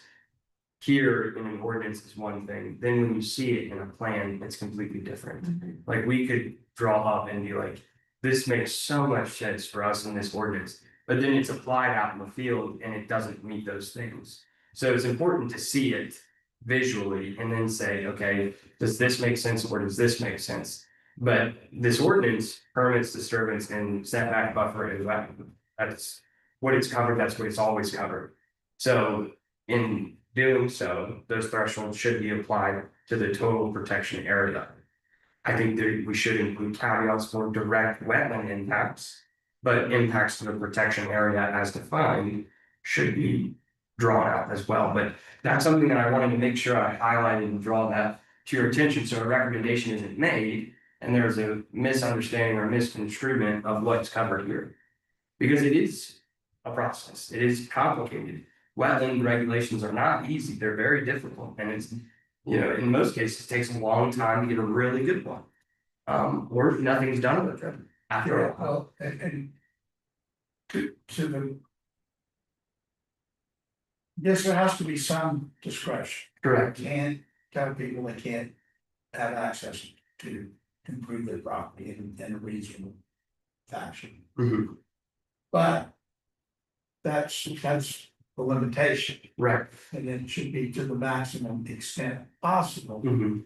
to protect the wetlands and to the maximum extent possible to diminish the impacts on it. Right. And as you said, that really has to be judged on a case by case basis, Correct. based upon the factors of the property boundaries, Mhm. the wetland delineation, Mhm. the topography, Correct. and tree surface. Yeah. I agree. Otherwise, you get what we see here, where it's just park lots, just go and clear the road, put it as much fill as you want. Implement an engineered, self-contained stormwater system, and by your own, you're done, and squeeze as many houses in here as you possibly can fit. Yeah. And that's what we're trying to prevent. But we can't tell people you can't develop your property. Correct. But we want, or at least I do, I want to see the town continue to evolve and develop as it has since time immemorial until right now, Mhm. with that kind of stuff. I know I'm kind of jumping ahead, but I know we're talking here about a certain amount of discretion, and I want to get to the discretion topic, because one of the things that was removed from this draft was the stealth language that says the planning administrator shall not approve anything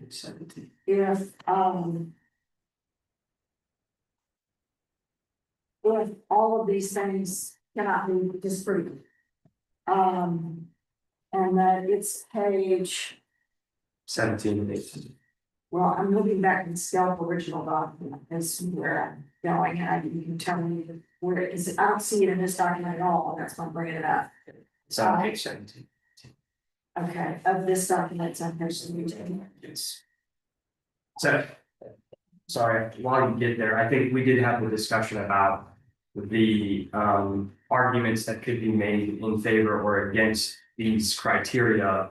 In that being that these could be formatted for the court of law to be able to argue one case over the other case, or one opinion over the other opinion. I think these three criteria is pretty simple. No feasible alternatives that would reduce the impacts on wetland or wetland protection area.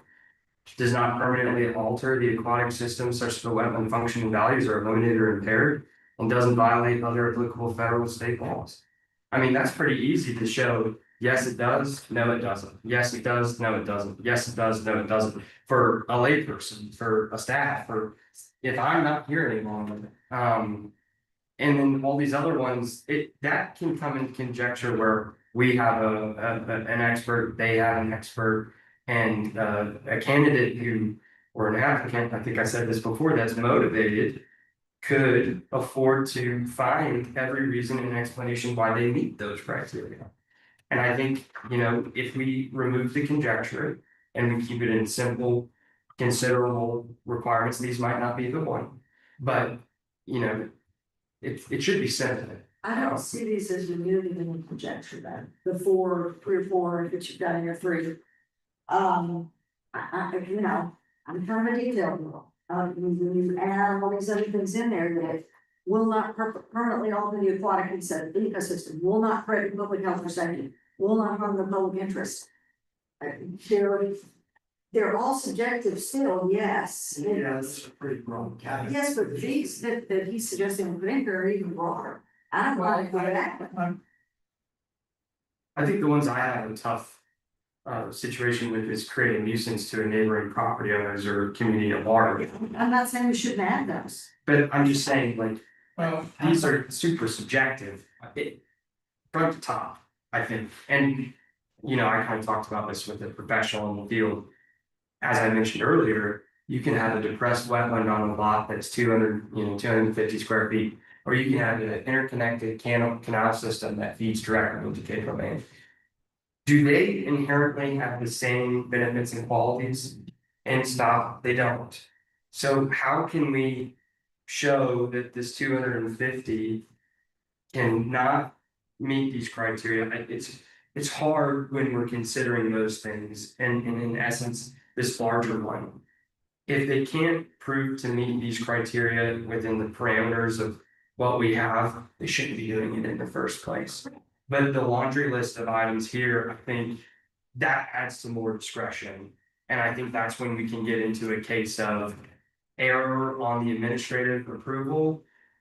And that's my theory, is I may interpret this as one thing, someone else may interpret it as something else.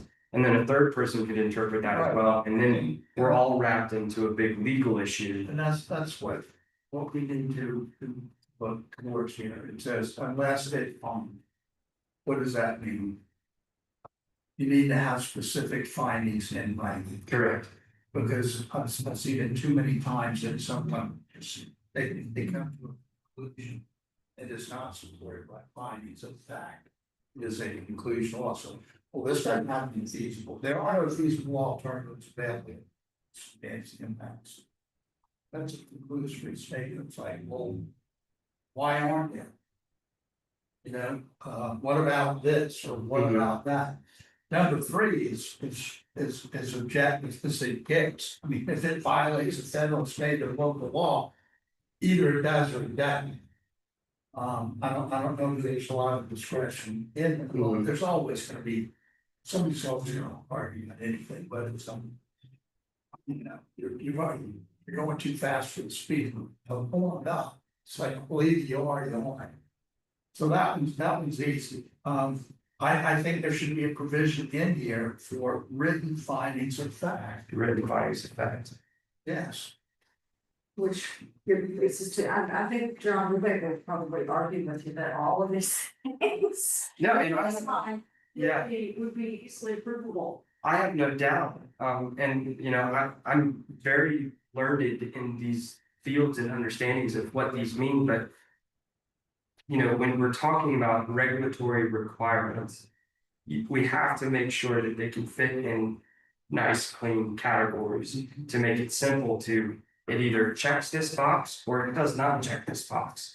So that way that me or anyone else in this position is able to, as I would, check or not check. Because I may understand all these things and how it applies and where to find that information. That's not to say who follows me could not know more or less. Well, but, if they knew less, let's say, could not someone else then come in to to say. And I suppose they could only have the first food that you mentioned as well, I say, no, this is definitely gonna increase the flood because of this. I mean, I know it is ultimately your decision to make, you may be planning administrator. But there is a thing in here, unless it's been removed, about public comment. I mean, it could be that the public would be able to bring something to your attention or the planning administrator's attention. Yeah, so We just would pick and rule out the, I mean, I'm Right. happy to add things that you put in there, but I need to take out the ones that are already there. So those are, I mean, they're still there in the standards and criteria for approval or disapproval of a wetland impact application, Where, which should be revised. That's on page 16 of, page 16. I hate it when you edit a document and it gets stuck on certain page numbers and stuff, but it's page 16. That's correct. These are criteria that when I'm considering my review as the. Are we going with planning administrator now instead of zoning administrator? I thought last time we said zoning administrator. Whatever. dang, If we just, So, I think our ordinance approach to planning. Right. I mean, you could use the term zoning. Yeah. Okay. I would prefer. so these things have to be provided and reviewed by the zoning administrator before these three criteria can either be proven or unproven. So I think it's inferred or, and that's my fault because assumptions aren't always best with ordinances and words do matter. That the planning manager in their discretion must prove or disapprove the following criteria, considering in findings the numbers and, you know, the 1 through 10 in section 153.235A are met. I might be okay with it as long as you put back the language that they have to prove it. Because once again, you can just have somebody come in and say, well, it functions the same way it always did. It's 2 feet from another water body, I mean, they need to give you evidence, which is what that sentence that you've stricken has required. Which one is it? Under A 153.235A, where it says the last sentence. That was in the original skilled documents, and I think it should be here too, so. Okay. And shall require the applicant to demonstrate evidence of such, including but not limited to. Which gives you the option to acquire different things if you want to. Okay. If you think they're relevant, but I don't think we should put that sentence out, for sure. That's fine. And I still don't think we should eliminate those other ones. I'd be happy to add 1 through 3, the ones that you suggested. But I'm sort of a belt and suspenders girl, and I do recognize that that sometimes that can create ambiguity, but I don't think it does in this instance. I think it makes it more clear that you can't do this if it does these things, and there are more things here that you have to say that it doesn't do. But I think the problem is though, if we are asking an applicant to provide that information and then the planning manager's decision is based on information provided by the applicant, we can get into the realm of very good consultant providing information to a zoning administrator, myself or anyone else, and they can make the determination, well, based on the things that have been provided to me by the applicant, sure, this meets, yeah. Which is why. And then I'll put that in my facts and findings.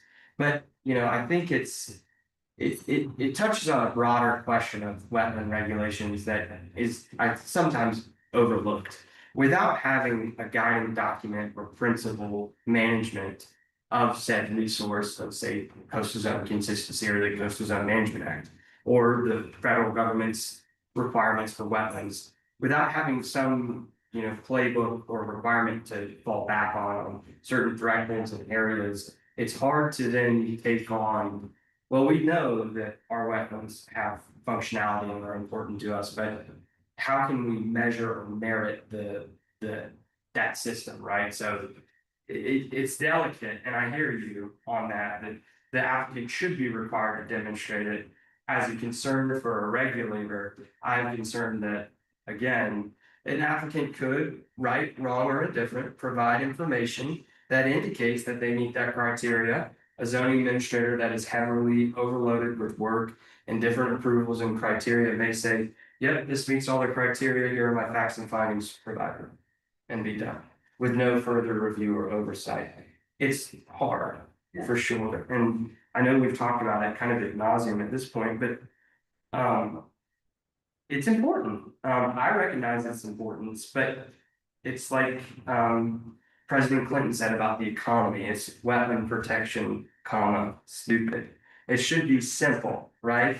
You know what I mean? It should be easy for everyone to understand and to be able to move through, but it's not. And unfortunately, we have seen outside of the town documented areas of where wetland impacts have directly resulted in rainy day, sunny day flooding, and the increase of impervious surfaces where they weren't previously, and directly to the impact of hurricanes, tidal increase, sea level rise, and other rainwater events. It's just a known fact across our coastline. And we are in a unique situation where we can begin to protect that here. But how and do we go about it is difficult. It is, there's no question that it's difficult, just because it's hard doesn't mean we should do it. Oh, I agree. I come back to, with respect to both of these sections that we've been discussing. The importance therefore of having the town have designated companies, professionals that they will accept their findings. I just think that's really important, because you are correct, anybody can bring someone in who will say, no problem here.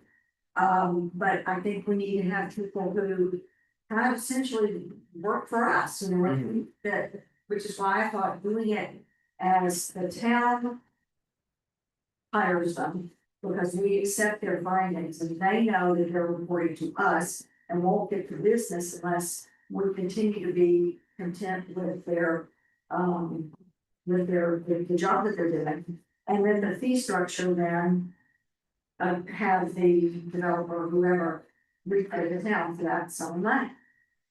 Yes. That's the only way you can, that's a way that you can hope to have better information than you might receive others. Right.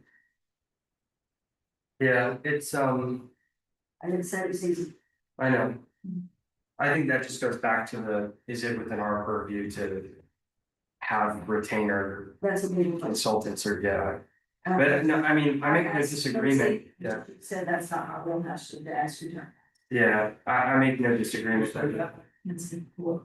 that information. It's just, in the perfect world, we'd be able to have that staff person on hand, right? But, with a limited municipality.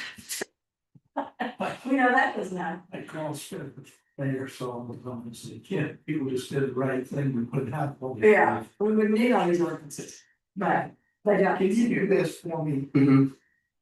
Run me through how this works. Okay. I'm familiar with the lot that we looked on, and all everyone needs to be honest. How does that? Right. So you come, so you come to me with plans, showing where your home is. I would then say, are there any wetlands on site? If they say, yep, sure, here they are delineated by the Army Corps, expired or unexpired, there it is. So then I would look at it and I would determine, okay, does that wetland cross the Francis Marion National Forest? If it does, then that would classify the forestry wetland, right? And those buffers would then apply. But this is where it gets weird, because the code and ordinance has stuff in there about non-conforming buffers. And those lots existing at the time of adoption of this ordinance, developed or undeveloped. So in that case, if someone has an existing lot at the time of passage of this ordinance, per how that section was written up and the one that we have adopted, they are to comply partially or wholly with the buffers of this ordinance. So the way that's been interpreted by staff and legal counsel is that if there's a buffer, let's say it's 35 or it was 50, that's the wholly or partially part that they have to then maintain per the way that the ordinance is written. Anything outside of that 50, good, no additional wetland impact. Anything within the 50 or 35. Help me understand that. Yeah. Where's 50 come from? Some people put 50 on there. I don't tell them no, but I believe. What will some people put 50 on? Well, some people will put a 50-foot setback on their site plan for their home. Okay, just More than just because they want to, or maybe there's a planned development or a buffer that has that in there. Well, what they're basically showing you, or the way a site plan ought to be interpreted is, they are just situating the house where they want to put it on the lot. Correct.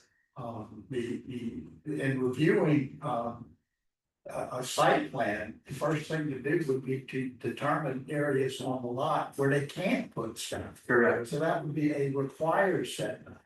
If anybody wants to have more. Right. Put your building or improvements within the buildable area that are greater than the minimum required. Right. Go ahead, Mhm.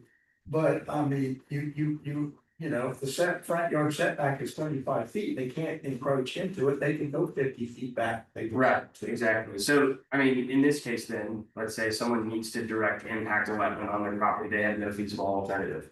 They would submit to me a site plan showing how far they'd go in, the amount of fill or material that they'd be putting in there.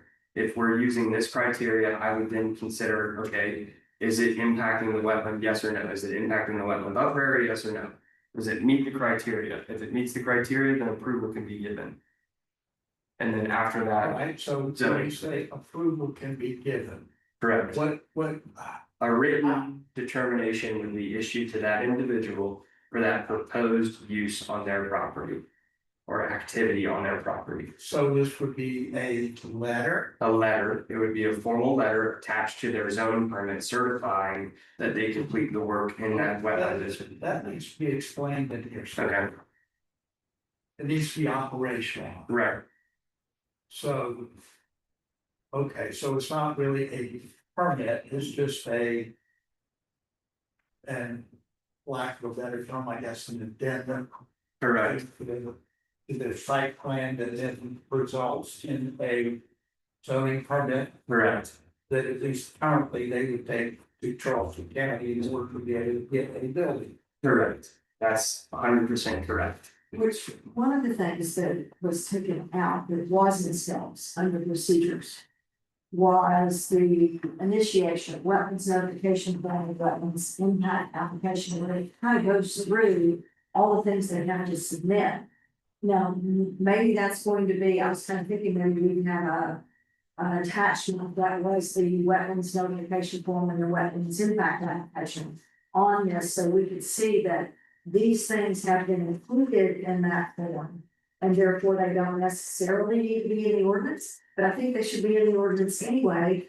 In the event that somebody comes along that is not Dan and they want to change the form, and the form does not give enough information for appropriate decisions to be made. Does that make sense? That does make sense. I would say that a lot of that criteria is standard application criteria, right? So, Is it the name- another ordinance in the town? yes, Okay. yeah, I'm drafting a Well, zoning permit ordinance currently. This is it's not there yet. I know it's not, but our zoning permit application does have this information, and as we would operate, that the initiation of the zoning permit would trigger this review. Okay, Wetlands or not, okay. we would certify, hey, wetlands do exist, wetlands don't exist. And then from there, this begins. Okay, all right.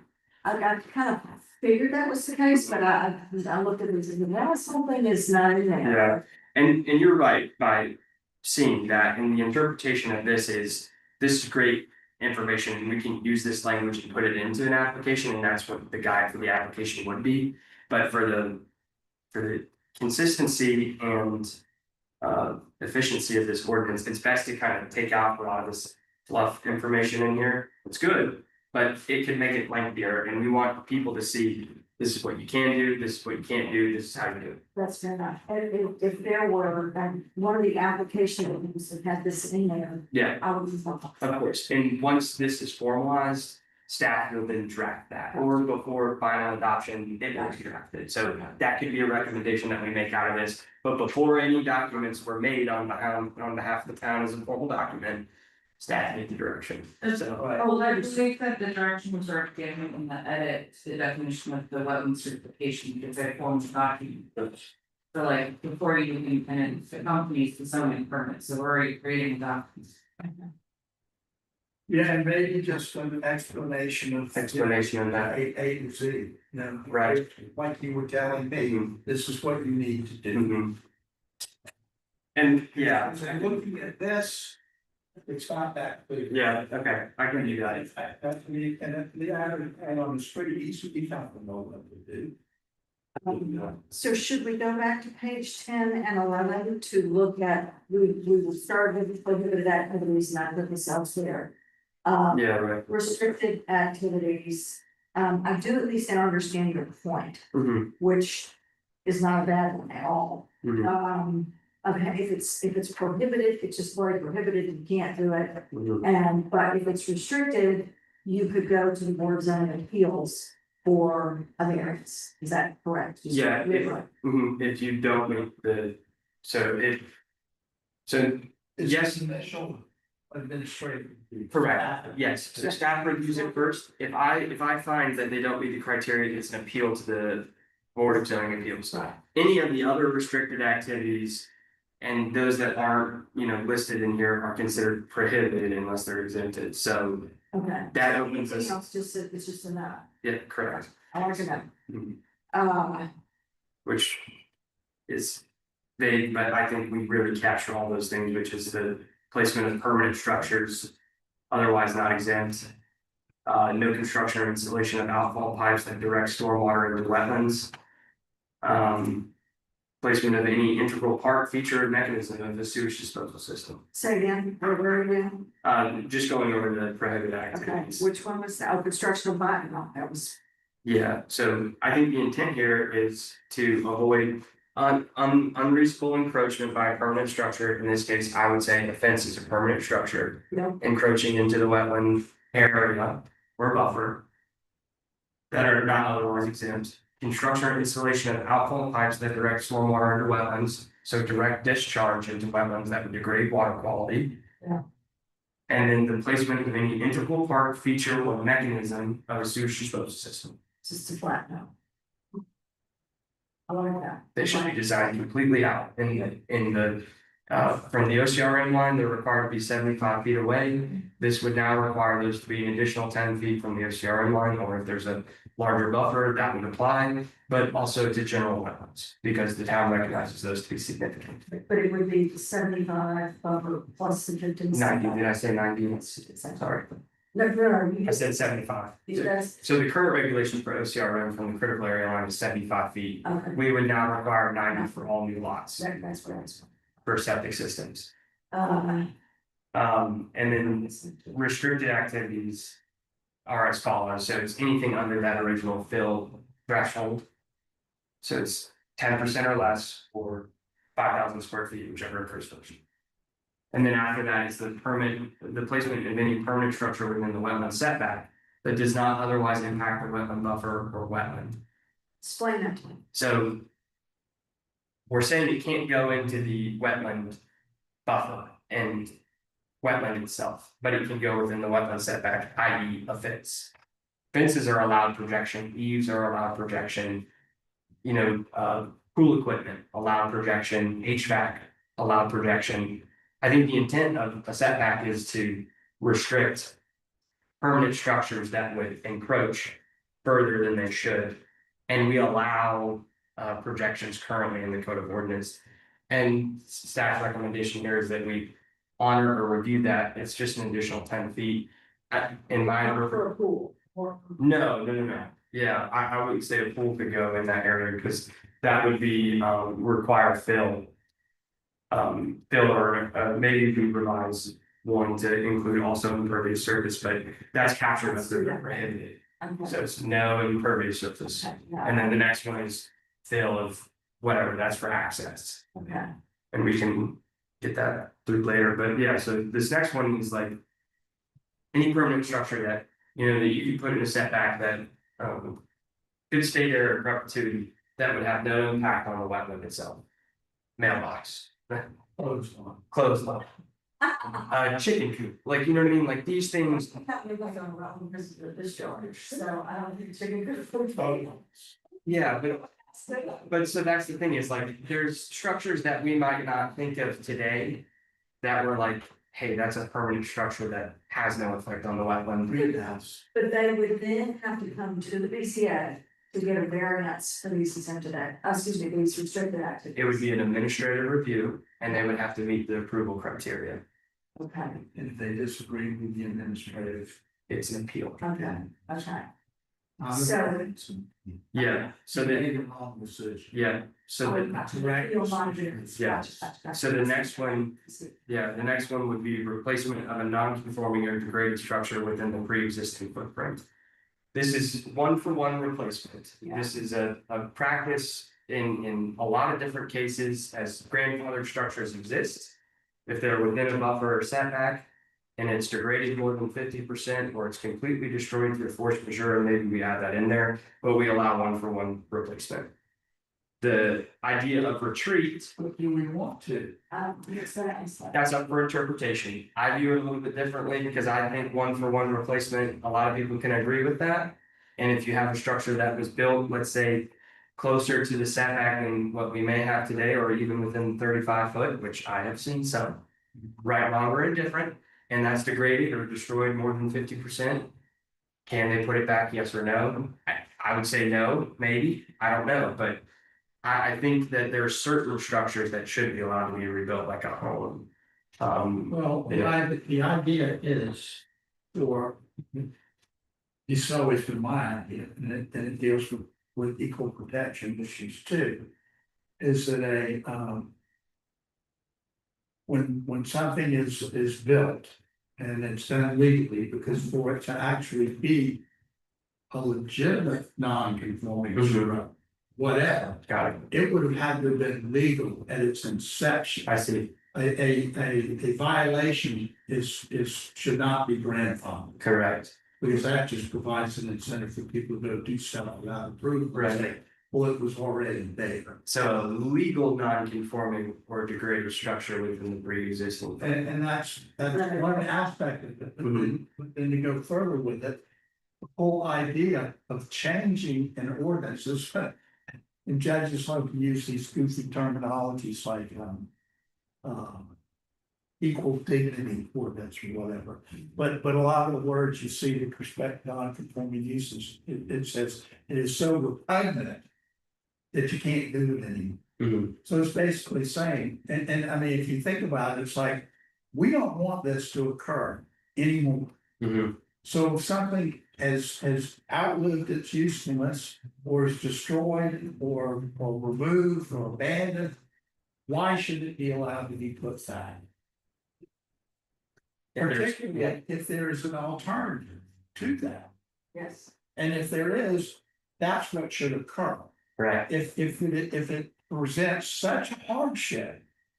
That it provides an unreasonable restriction on the utilization of the property, then a variance is warranted. right, but I think that. So it should be that, in my opinion. I agree. So I hear you. I think the one thing is any activity that's not listed in here is prohibited, no variance necessary. Can't happen, right? So the intent of having this in here is staff will review it. If there's a feasible alternative, they do that. If there's no feasible alternative, You're talking about new, I'm talking about something that already. no, this is legal I would add in here legal non-conforming or degraded structure within the pre-existing. And where are you now? This is on page 11-3. Replacement of non-conforming or degraded structure. So this is considered a grandfathered structure per the. Definitely illegal non-conforming. But This would be under applicability. yes, sir, that's correct. Restrict that to. Number 3. So these are ones that would occur at staff review first. If staff erred in their decision, it's an appeal to the board of zoning. Well, anyways, now going through that aspect of it. And also it's 4:19 now, how much more time do you have on the vote? I only have a few other things that I'd really like to get over on this, and I can be quick. All right, well. Kind of keep that in mind, I am not for just allowing people to die where it was, because that's where it was. If there's a feasible alternative to meet the new regulatory requirement, that should. Correct, and that's why the review criteria are in there. So it would be check boxes, and if they meet it, great, if they don't, deny. But they still have the option to apply, which would avoid takings claims. All right, go ahead, do your. The other one is there is the installation of new structures or devices permitted by DES. That's the optical kids, things like that we talked about. Right, where's that? 4, same one. Someone said. Yeah. And then the other one is construction of bioswales, sheet flow, or other low impact infrastructure used to direct stormwater. The intent is to reiterate low impact development strategies, green infrastructure using the natural topography of the land, and allowing more contact time with stormwater runoff to be percolated through the ground before reaching a wetland. But this is allowing that use within the wetland, is that what? So it would be in the any wetland buffer or wetland setback. Correct. Technically, it's no intrusion into the actual wetlands. Well, no, that it is, because restricted activities, these activities are restricted from occurring within any wetland, wetland buffer, wetland setback, without prior approval, which would be the staff review. Or maybe you should just say wetland protection area and not say the wetland. That's not what I'm objecting to, I'm okay with all of that, because we already talked about, that's what the wetland protection area means. It's the fact that you could, within that, this is an outflow, to direct stormwater. And I think your stormwater needs to be.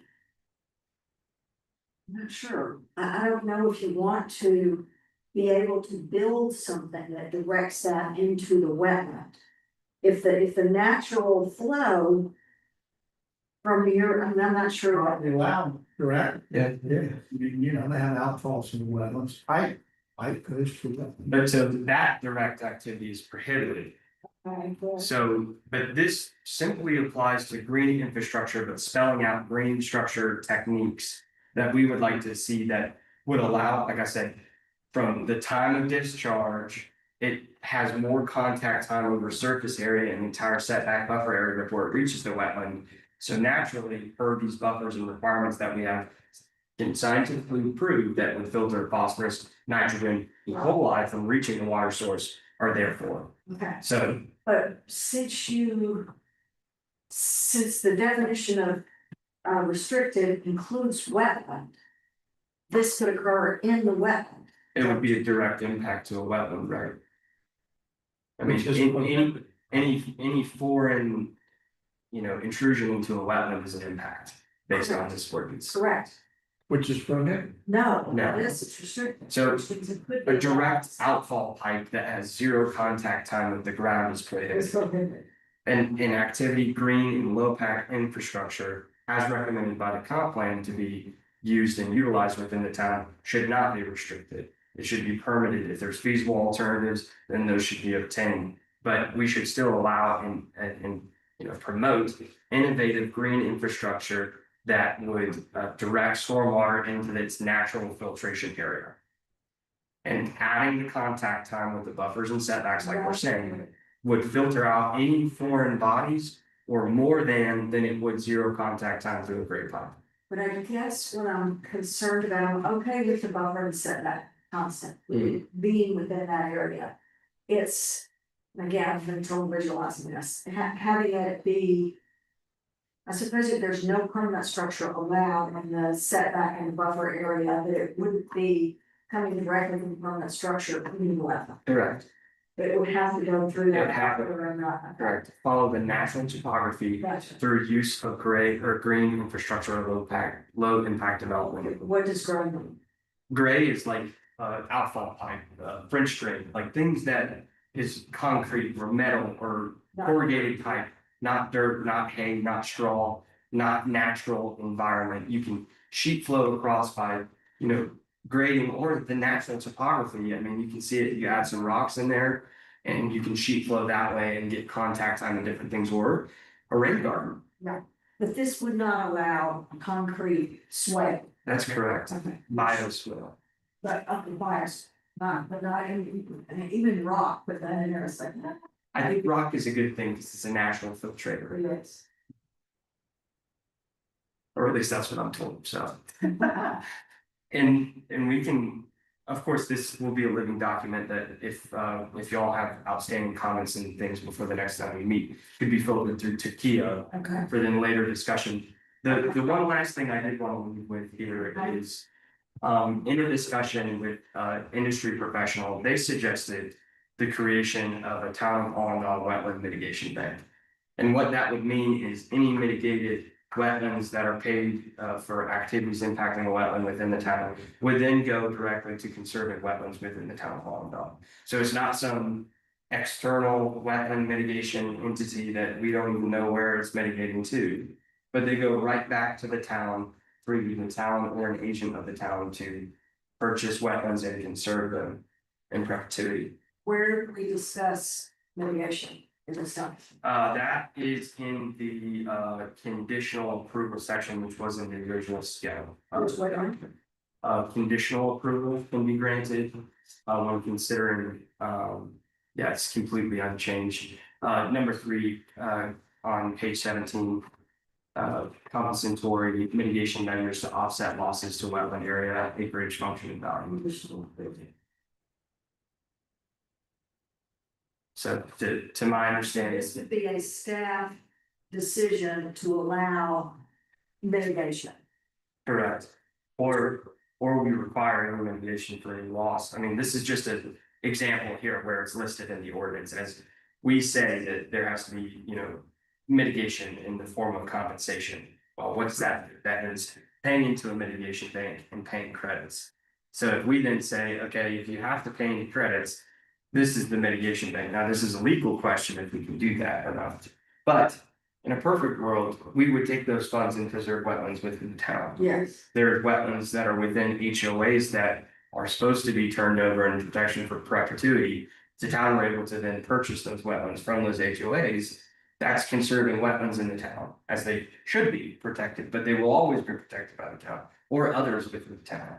So we could begin, as the comp plan recommends, conserving land within our jurisdictional boundaries through means of activities. What circumstances can you imagine that would cause you to approve something that would then require a compensatory compensation for mitigation? I mean, it says in here, to require certain prerequisites, plan modification, wetland management plan, or mitigation as plans conditional approval. So, any plans submitted to the town could be required to at the authority of the zoning administrator planning. With the exception of prohibited activities. Correct. Which is prohibited. That's So right. it could be restricted or obviously exempted as exempt. Well, if they violate their exempted condition and they do something that they're not supposed to, Right. we could have a parameter for that section in there, whatever that dollar amount is, and at some time, we would be able to go and then preserve wetlands. I'm not an expert in that, but that was a suggestion to me, and it was a really, really good suggestion. Yeah. And I think based on the intent of this ordinance and the intent of the comp plan, it is to ensure that protection and conservation and preservation of our wetlands occur.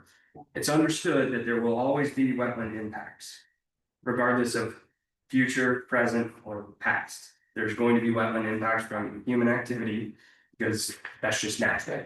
That's just what happens. As much as we'd like to prevent it, there will always be direct wetland impacts from human activity. Yes, but again, with But the intent is to keep that to such a minimum that it makes me wonder about compensatory. well, I mean, it's at our discretion, and I think if there's parameters and procedure put into that, then. The town would then say, okay, well, we would take that funds money and preserve wetlands in town rather than. Right. Then go and Agree with that. What we have. And this type of stuff contemplates development scale. Yes. That's not gonna happen. Me that has an wooded lot and wants to build a house. That is exactly correct. So we get to this one other form. What I would like to see are regulations put in place where we don't have to worry about dealing with. That's where I'm development going scale. with the thought. We're not gonna have it. That's where I'm going with. That will be prohibited in the town. Because you're just not gonna have it. Yeah. And it's gonna be that you deal with bigger lots, less development. And the land more or less dictates what can and cannot happen with it. Where you don't come in and mow down all the trees, bring in a bunch of fill dirt. and pay a civil engineering company to design an on-site self-contained stormwater system. Those are all gonna be no more. Which is why I bring up the consultants that the town approves of. Well, even that, Environmental. we're not gonna even go there with that, which brings to the issue of. We've got done with this, can we do it? I'm faith. I don't know. That in rewriting the land development regulations, or this regulations, whatever they have to run from, I just saw what you're working on. And I didn't have a chance to read it, but I would like to get with you on it. I would like to see that split off out of the zoning ordinance. Right. That there'd be two set, there'd be a zoning ordinance. And then there'd be land development regulations as contemplated by the planning act. Because they involve different mechanisms, different procedures, and do different things. And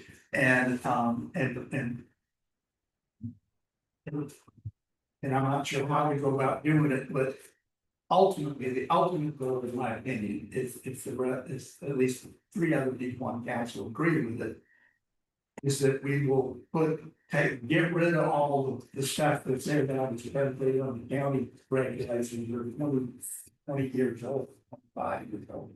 Was that 2020? Or excuse me, 2000. 2000. So 26 years old, get rid of all that stuff and come up with new requirements that don't allow it. In your spare time. Well, So I do think that your chat GPT is expanding beyond South Carolina and see what other people are doing. Well, I mentioned at some point Dan was talking about, and I don't know the ladies, she's on here fighting, but there are municipalities and counties within the country who have developed a rating system for their lands. So that the requirements or the prohibitions or restrict activities are Beauty contest. exactly are determined by the quality of the wetlands. You know, with the least quality being something that has already been disturbed, for example, and then the highest quality is something that is pristine. So yes, ChatGPT can be very helpful. I think the land is called EGS, a development guidance system. Yeah.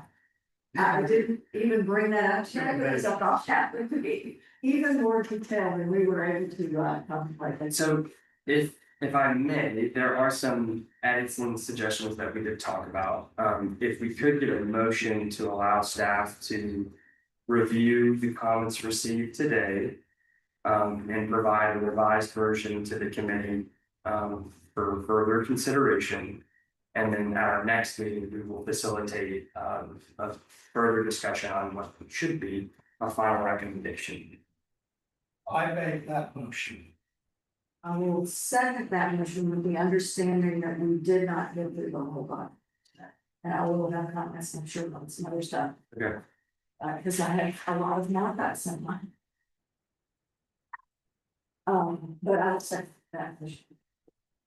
Certainly. All right, we have a motion, we have a second. Is there any discussion? Let's vote. All in favor, say aye. Aye. Any opposed, say nay. And I would just say, I have admitted I'm stupid for technology. The more information you can give me about where things are, the easier it's probably for you, because I won't show up so grossly on the weird. So, you know, keep it simple, the KISS principle. I don't know how to create one, but I know what it is. What I was, Is that tell my children they give me a hard time? I thought you had to use study, okay? So. Don't give me a hard time.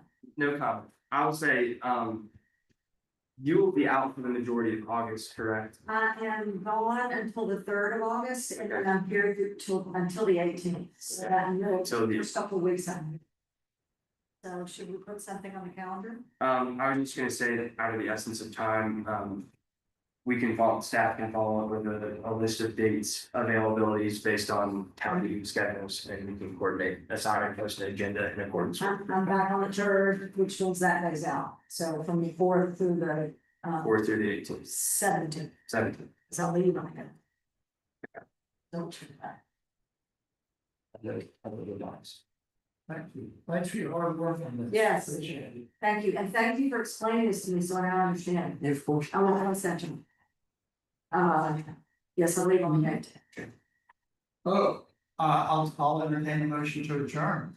So. Second. Okay. All in favor? Aye. Aye. The opposed?